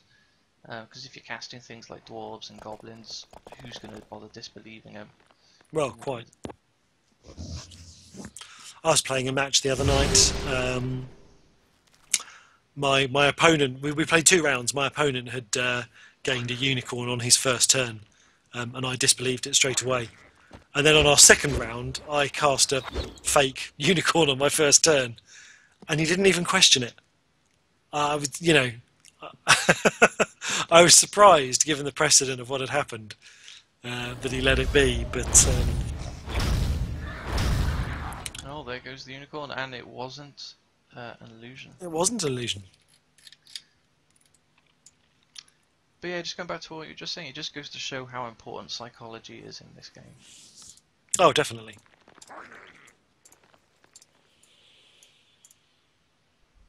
So we're on turn 11 now, and it's just been so cagey. Hmm. I mean, obviously Rafi's thinking about, I don't want to lose this because that's it, it's game over for me tonight. And Matty, he started on the back foot and really... Ooh, artificial skeletons. Yeah, I sort of think that at this stage, I mean, the vampire's in range of being attacked by the Hellhound already. I sort of think that maybe a good move for the vampire is to drop down and just have a go on that skeleton. You can do it and still remain out of range of Matty, magic bolt notwithstanding.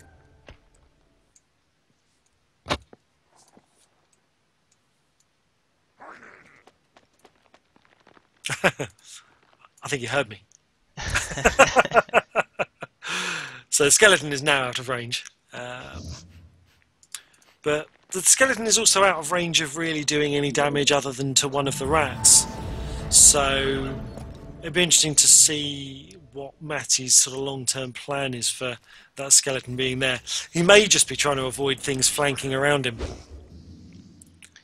Yeah, those rats move quite fast, and you can't discount them. They can get lucky. Mm. So yeah, in the end he decided to have a go at the Hellhound and take it out. Unfortunately, it didn't happen. So no, indeed. But I mean, if you were going to control that Hellhound's next turn, would you go for the the melee attack, or would you retreat with it and go for the paralyze? Interesting. I think I would be inclined to retreat and go for the paralyze, on the basis that once the Hellhound is out the way, that new skeleton is going to get the chance to run up and have a pop at the vampire. Same attack odds as the Hellhound, but at least with the paralyze first, you've got sort of two bites at it, as it were. Now I can't remember whether paralyze lowers your defense. I think we were told on the chat last week that it does. That it halves it, I believe. Ouch.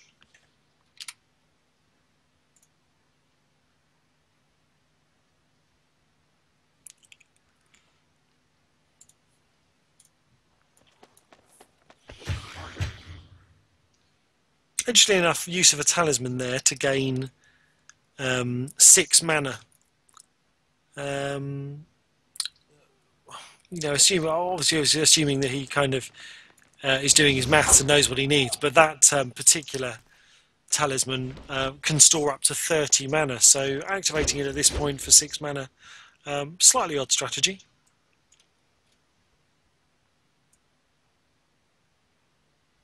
But I suppose if he was only 6 mana short of something he needed, perhaps it was worthwhile.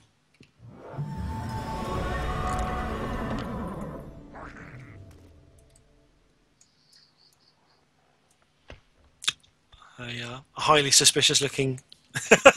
Well, it's not no, suspicious, I'm kidding. Law. No, I'm kidding. You can argue anything's suspicious at any time, really, can't you? Yeah. There's something about the unicorns and Pegasus.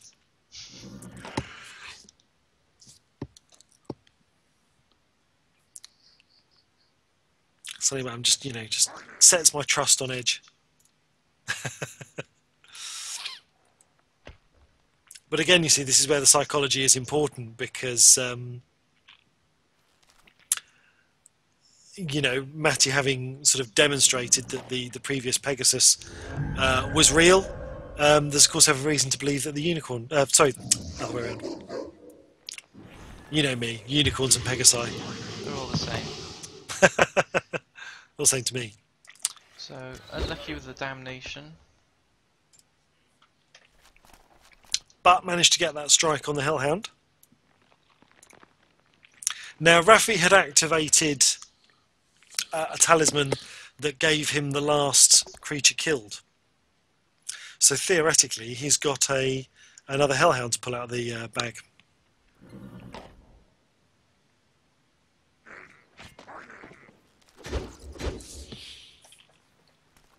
Oh, and lucky strike on the vampire.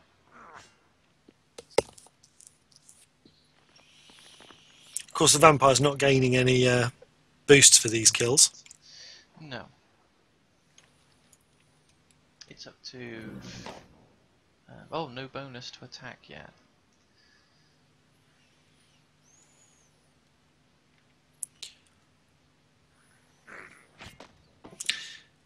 Is that a... that answers my question. I was wondering why the skeletons had an additional point of defence over the rats. It's because Rafi has 2 talismans bound, one that gives undead a 15% bonus and one that gives all creatures a 10% bonus. So that's where that defence point discrepancy comes from.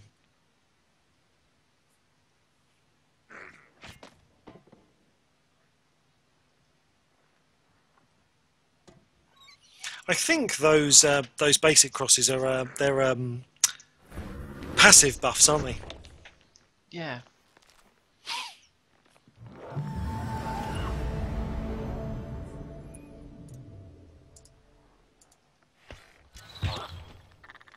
So they're both packing the ability to get the spell of the next creature killed. So it's obviously a popular talisman. Oh, there goes that skeleton. Yeah, I've experimented with it myself. I've honestly not had much luck with it. I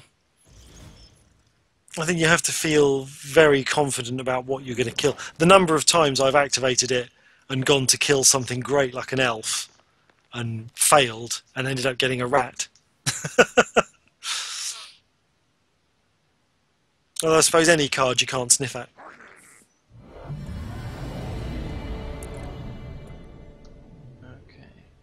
So Giant normally has, is it 30% chance? It being a neutral spell, it can't get any benefit from Law and Chaos.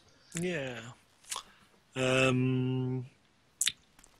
Yeah, not sure. It might be 40. Oh. I forget off the top of my head. We could write all this stuff down, couldn't we? And then we'd sound like we know what we're talking about. I've got screen grabs of, like, you know, all the cards. Well, not all the cards, but a good number of them. Giant 40%. So yeah, I think you're, you know, if you manage to get a giant at any point in the game, you are generally either very lucky or trying your luck a little bit. I think. Oh, Matty taking a very aggressive stance there, flying right in with the unicorn and taking out that vampire.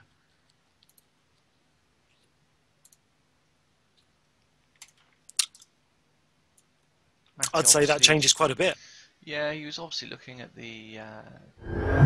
oh dear, that is really unfortunate. Something with a 90% chance failing. Yeah. But that can happen. And that's kind of put him in a terrible position now. Yeah, although slightly surprised he didn't maybe have the sufficient mana to push it all the way to 100%. Well, you just get this natural tendency, don't you, to kind of think 90% is not worth wasting mana on, and might have been saving it. I mean, that's why teleports can sometimes be so devastating to you if they fail. Because you just assume it's going to work. Yeah, absolutely. Interestingly enough, the you know, in terms of adding mana to casts, I suppose a good way of getting the giant summon percentage up would be if you have a a staff that gives you double boost to neutral spells. But I don't know if that particular staff does that.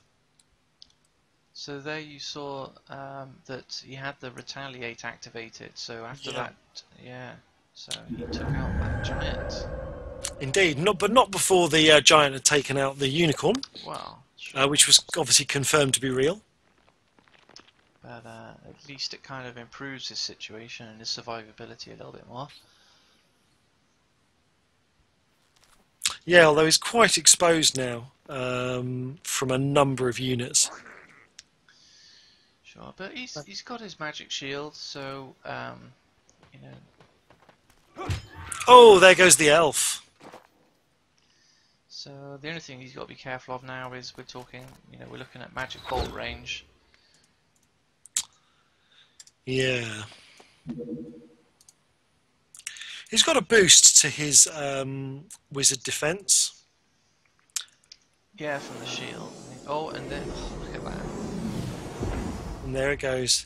So he's shown off that he's got a bit of kahunas there because he stuck around to take out some creatures before teleporting out of there. Yeah. It's interesting that Rafi commented on in the chat with the players about doing things in the wrong order, in reference to that attack with the giant. I wonder if he'd meant to try and use the elf to take out the mount before going in with the giant. The giant, of course, has a one-shot ranged attack. It surprises me that with Matty having activated the retaliate ability, that maybe he didn't try throwing his rock first. Well, I mean, he was going in for the kill. He really wanted to take it out, and I don't know. It does having the rock in your hand makes you melee better, doesn't it, than if you've thrown it? So. Somebody on the chat, please confirm that. But I'm sure, because I always try and keep the rock in my hands for as long as possible. Okay, I've never really considered that. Oh, very effective double tap there on the elf, paralysed from the hellhound, and then a ranged strike from the dwarf. Very effective in this instance. You can almost call it a combo. I could, but it immediately puts me in mind of, one of them sitting there and doing up, up, down, down, shoulder button, A, then start and select together.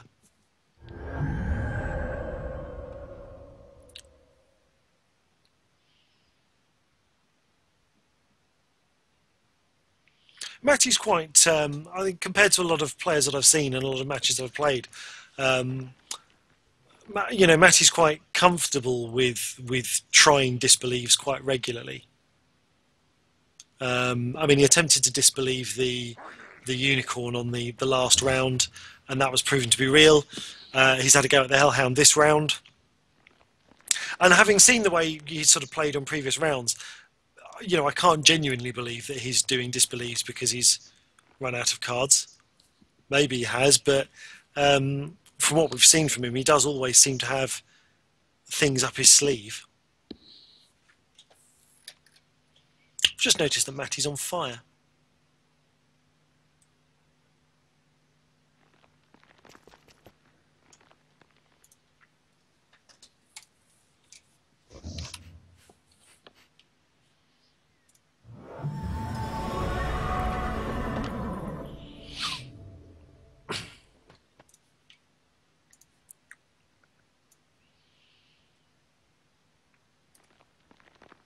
Personally, I can never choose between whether I should stick on a unicorn or jump on a Pegasus unless I really need to get away quickly, because the unicorn's got that better defense. Yeah, I very rarely seem to have the option. I take it Rafi's considering playing the evasive game. Perhaps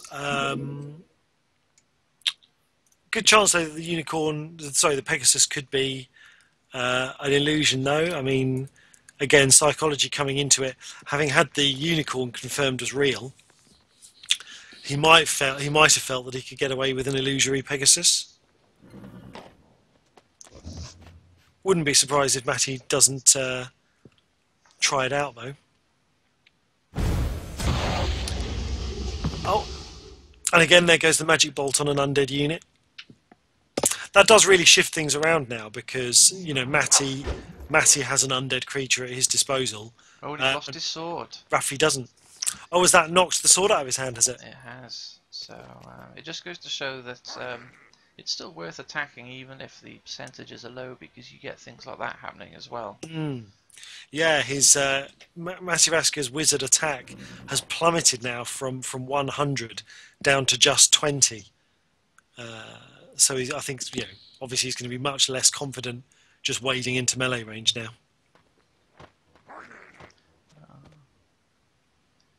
Yeah, and then he goes for the Brave Sir Robin now that he's lost his sword. Not sure, perhaps you can shed some speculation, John, on why he's moved the skeleton up to that high perch. Is it a defensive thing, or because the skeleton can't do anything from up there? Well, unless something tries to come round the back there, up onto... Oh, it can still engage, can it? Yeah. Oh, okay, that's interesting. And also, of course, gives Matty a bit of casting room for bringing in any creatures he might be able to call in. And Matty, you know, as we commented, Matty, you know, did attempt the disbelieve there on the Pegasus, and the Pegasus is also real. Got quite lucky there, I think, with the attack against the unicorn.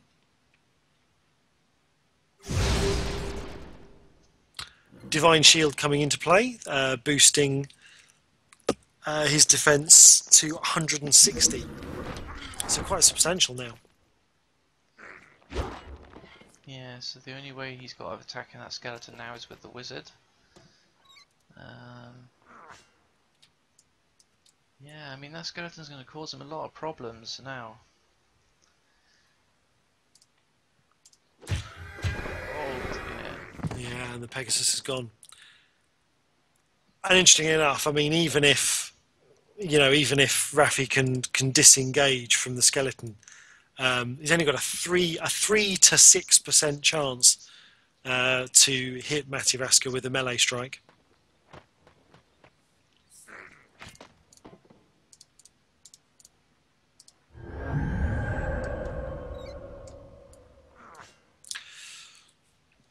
So we're coming into the dangerous area here of potentially another a draw and win through victory points. Reading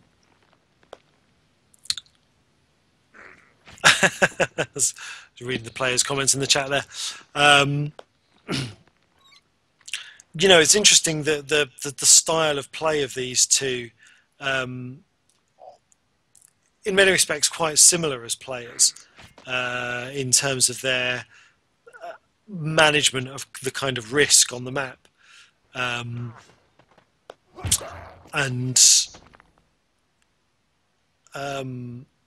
know, very different. I'd say very different style of play perhaps we saw than last week, which obviously ended up with, you know, 2 very decisive rounds.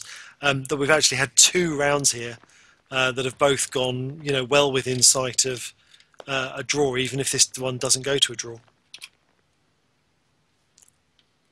But I think it's, I mean, you know, there's been some commentary throughout this evening in the Twitch chat and even between the players about the pros and cons of winning via victory points.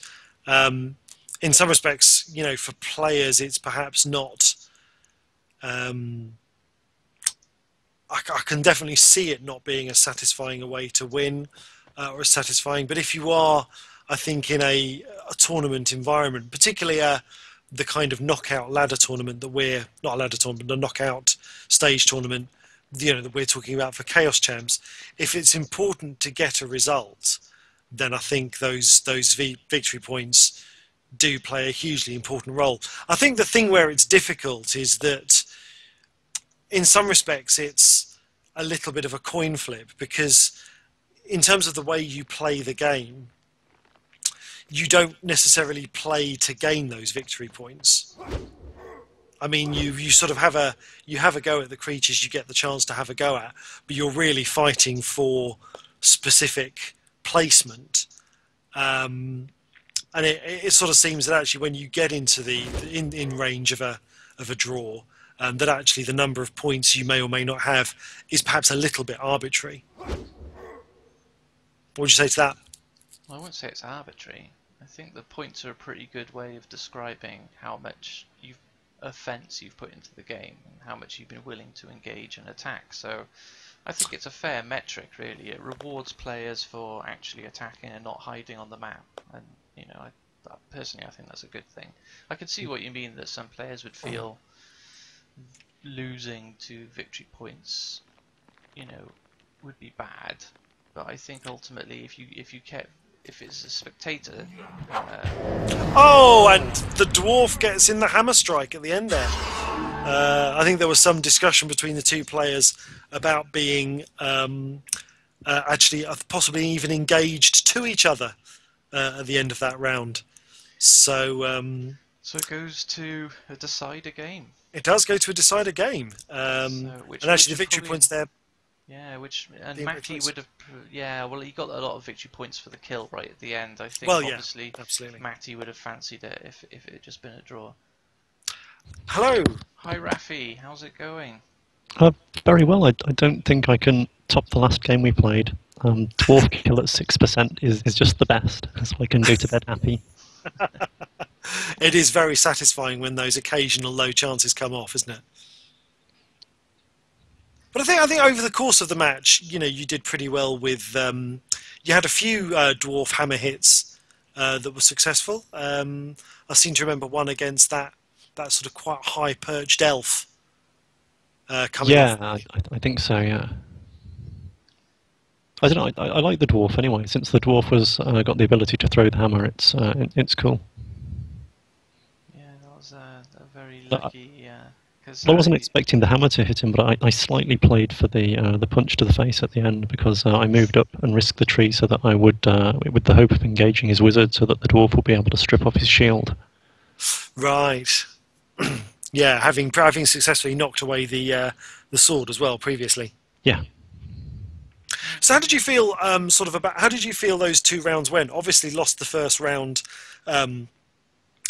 We were just, discussing while you guys were playing about how much of a technicality the victory points is as a win, because obviously in that first round you'd brought in a lot of creatures quite successfully, whether as bluffs or as real summons, and we were debating the fact that potentially Matty had gained those victory points off the back of your successful casting.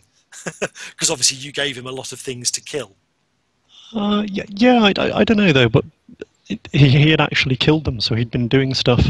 If I'd been more careful with my creatures, I guess, then he wouldn't have got all the victory points. I don't really mind, to be honest, because if the game would otherwise end in a draw, I think it's nice to have some way to resolve it. Yeah. It gets a bit. Sorry, carry on. It can get a bit sad if people start changing the way they play in order to accrue victory points. If they just retreat for the last 3 or 4 turns or whatever. But that didn't happen in either of our games. So yeah, I mean, I was going to say, do you consciously concentrate on the amassing of victory points throughout the game, or is it something that only really occurs to you in the sort of late stages of it? I only noticed at the end. I never really play games with victory points on as a rule. I usually play. Like the random ranked or friendly stuff from the interface with victory points off, I think. Okay. Is it always off? So I'm just not in the habit of looking at them. So yeah, towards the end I realised he was like way ahead, and I thought, well, okay, there's nothing really I can do. Yeah, totally. Okay, well, thanks very much for your time, Rafi. We will let you go. No problem. Yeah, I had a great time. Thank you. Yeah, perhaps another time we will have to bill a decider. Yeah, sure. That would be great. I'd be happy to do that. Okay, thank you for having me. That'd be great. Cheers, thank you. Bye now. So we have Matty, the winner of the first game that we managed to play all the way through. Hello there. Hey. Hello, how are you doing? Hello. Yeah, yep, not bad at all. Good. How did you feel about those 2 rounds? they were closely matched. I mean, halfway through the first one, certainly when I was seeing a lot of undead, I had to crawl back a little bit, and I thought, well, this could go either way, really. But yeah, it was close call. I don't particularly like using teleport to near the end of the game. It's kind of hoping that unicorn was going to stay with me, but there you go. You take those risks. Yeah, and so in terms of that, certainly the first round, did you sort of, obviously you had quite a lot of bad luck in terms of casting summons.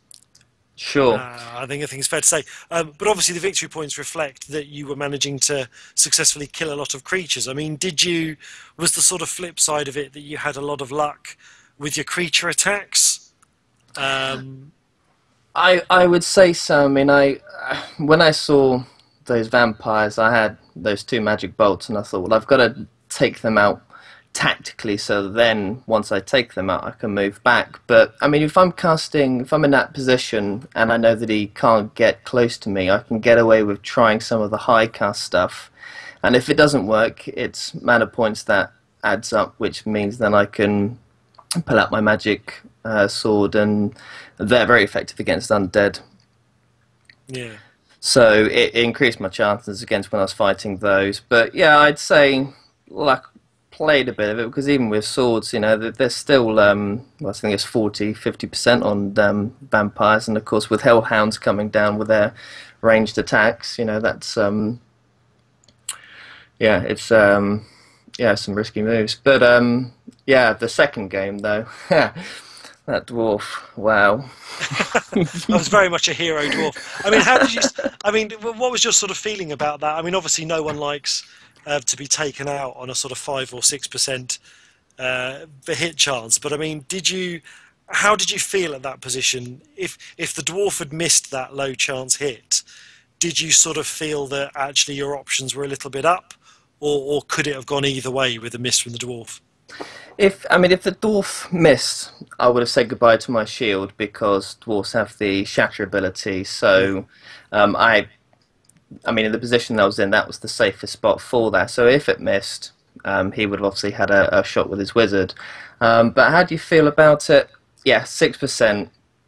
That doesn't happen every day. But the way that I think about it is that's similar to failing a 94% cast in terms of odds. So, which you had. Yeah, so I mean, and it happens. But you say, well, look, this is Chaos Reborn. Any creature has a shot on your wizard. Whenever you put your wizard in range, rat's 14% with the level of defense that I had.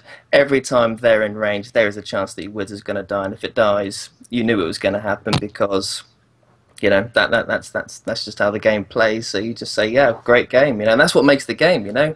We'll talk about that for days, saying, that dwarf. Tell you what, I'm not going to face Rafi again if he's going to be casting dwarfs. So you kind of offered yourself up at the end there. So I mean, what are your thoughts on victory points? Because you seem to want to just go for you wanted to actually resolve it with combat. Well, I could have, right at the end, in hindsight, maybe I should have teleported in amongst the trees, so that you've had to come close to the trees, but then... So you had another teleport, did you? No, that teleport that I used, I could have gone towards the trees, but because on victory points, he could have taken out the trees, that would have added to his points, and then I've run out of options. But if I had moved to, I don't know what angle you're looking at the map, but if I'd gone back onto the high ground, I'd have had nothing but my wizard. But if I could get myself up to that tree, at least I'd have had 2 pops at him if he was going to come and get me. And yeah, so that's, you sort of work out what's going to be the best option for you. And if I was stuck up there, yeah, I would have had just been attacking him. If I got him next to the shadow tree, then perhaps that could have helped me, but unfortunately it didn't. Because I mean, we stipulate victory points so that we try and get some kind of a closure on games, because it's perfectly possible to have a couple of draws. I mean, what are your feelings on victory points in general? Yeah, they do have a resolve, so it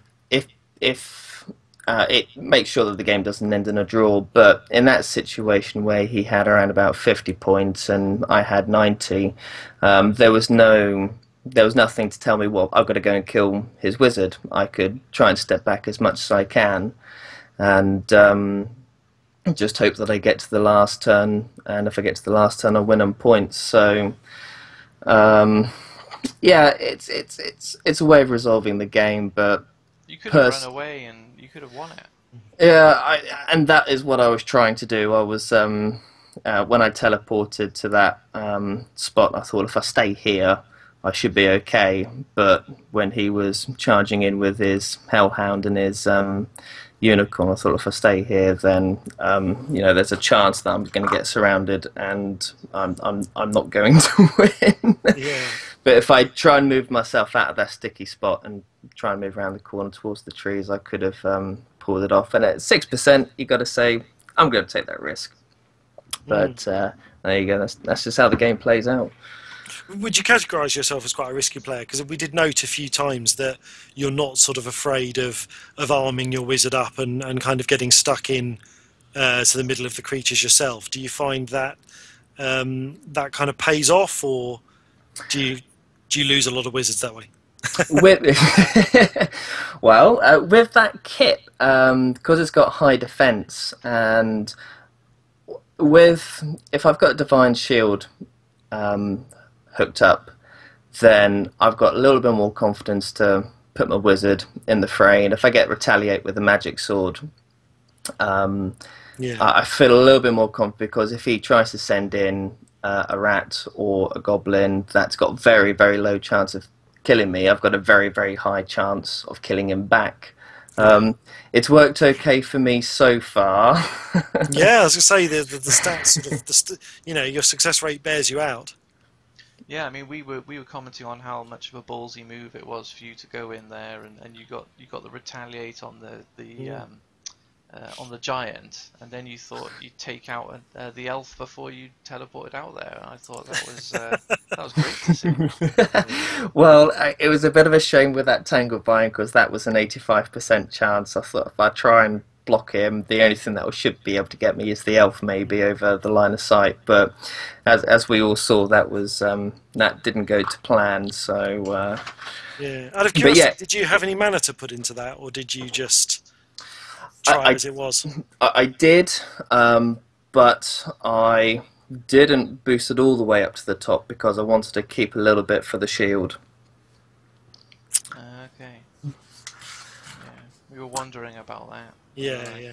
It seemed like such a crucial spell. We were like, oh, did he not boost it? Was that a bit... Yeah, but with the retaliate, the divine sword, I thought that vampire was, that I wanted rid of that vampire, and so that's why I went in to get rid of that. And I thought if I can at least keep the giant at bay for one turn, that would be nice. But as Rafi said, I'm surprised. I thought he was going to go in with the unicorn and then try and attack with that, and then with the wizard. But then the high defense, I think sometimes the high defense may put the opponent off for doing that. And then with the retaliate, I guess he didn't want to lose his unicorn. Yeah. Okay. But Well, great game, both of you. Thank you very much. I guess we're going to have to call that a night there. I'm hoping you guys will be up for a decider at some point, because obviously we've not managed to get a result out of this tonight, even with victory points. Well, that technical issue of the first game, I've seen that one before. It's I was watching him time out. I thought something's a little awry here. So, but I've had that issue before. In fact, I had the issue after, unfortunately, I had some technical issues, and I came back in as a spectator, and I had that problem. And the only way to do it was to, I had to close the whole application, not just leave the game, close the whole app, and then come back in, and then it seemed to work. It's almost like something was getting cached. So, oh, okay, yeah, because I came out of the game and came out of Steam as well, just to see whether. But never mind. But that's what early access is all about. You know, they're still making the game, so 99% of the time it does work. Yeah. Brilliant. Lovely. Well, thanks very much, Matty. Yeah, thanks for having me, And we'll guys. speak It's to you been again fun. Absolutely. Thanks again. Okay. Okay, so I think we're done for this week. So apologies for the technical difficulties. I will continue to look into the cause of it. It can't be overheating because I have a temperature monitor, and I don't know, it frustrates me. I just get the feeling I'm going to end up reinstalling all my Windows and my drivers, but we shall see. Did you have blue screen again? Did you? It wasn't a blue screen. It just, the whole PC froze and everything, and the sound just constantly played the same sound into my ears very loudly. So Oh. yeah. So never mind. We will. Anyway, we got through it. It was great. It was good. So lovely. cheers, Matty. We'll see you Thanks soon. very much. Thanks, guys. Right. I think we're. I think that's it for this episode. Next week we'll organise another two scoundrels to have a game. I wonder who's going to be available. And we do want to get our tournament running. So we will be looking for players to take part in the Chaos Champs tournament. Obviously, the stipulation being that you can play at this time, and which obviously we're aware isn't always easy for everybody. But we will be putting about details about how to get involved in that tournament, and we hope to hear from you if you're keen. Yeah. And we're also going to try, if there's other tournaments going on, again, we want to work with the existing community and the existing leagues and things going on. So if there's any matches coming out of that they can, help with scheduling, then we will endeavour to show them as well. I suppose we need to promote Alan, our friend Alan, who's, I think he's just released his first 2 pieces of fiction, is it, onto the Gods and Demigods forum? Yes, I think so. Apparently soon the first of those is going to be released on the main forum for people to go and read. And as I said earlier, it's nice to have that extra bit of lore, that extra bit of information that kind of makes you understand the game world a bit better. So keep your eyes peeled for that. I'm excited to read it myself. Yeah. Absolutely, and there are a number of projects coming up. If I can pimp myself for a moment, of course. we are, at the Radio Theatre Workshop, we will be producing official Chaos Reborn audio dramas, and that is something that we are going to be looking at probably running a Kickstarter for very soon, because essentially what we need is a fund for hiring actors. So if you'd like to know more about audio drama or what we're doing, feel free to message me either here or via the Chaos forums. And the other thing to mention as well is, of course, our good friend Cole Ford is working on an official tabletop role-playing game for Chaos Reborn. So if you're, if you're a player and you're enamoured with the setting and you'd like to maybe explore the game, in a wider way with a group of characters, but hopefully still, I think what he's trying to, aim is he wants the combat within that tabletop role-playing game to match the kind of the style of gameplay and combat that the game itself affords. Then, that's something else that we're working on. So there's a whole load of Chaos stuff going to be coming along. I would say with the game's official release, I don't know how much of it is going to be ready in time for the game's official release. Well, Alan's official novel is meant to be there for the game's release. Yeah, and he's well on the way with that. But certainly the audio dramas and the tabletop role-playing game will probably be following shortly. And I know that Alan has a whole range of short stories planned to come out over a number of weeks. So there's lots of great chaos content coming soon. Right, well, on that note, we'll leave it for this episode, and we will be back next week, same time, same place, for another Chaos Champs grudge match. So it's goodbye from me. And it's goodbye from me.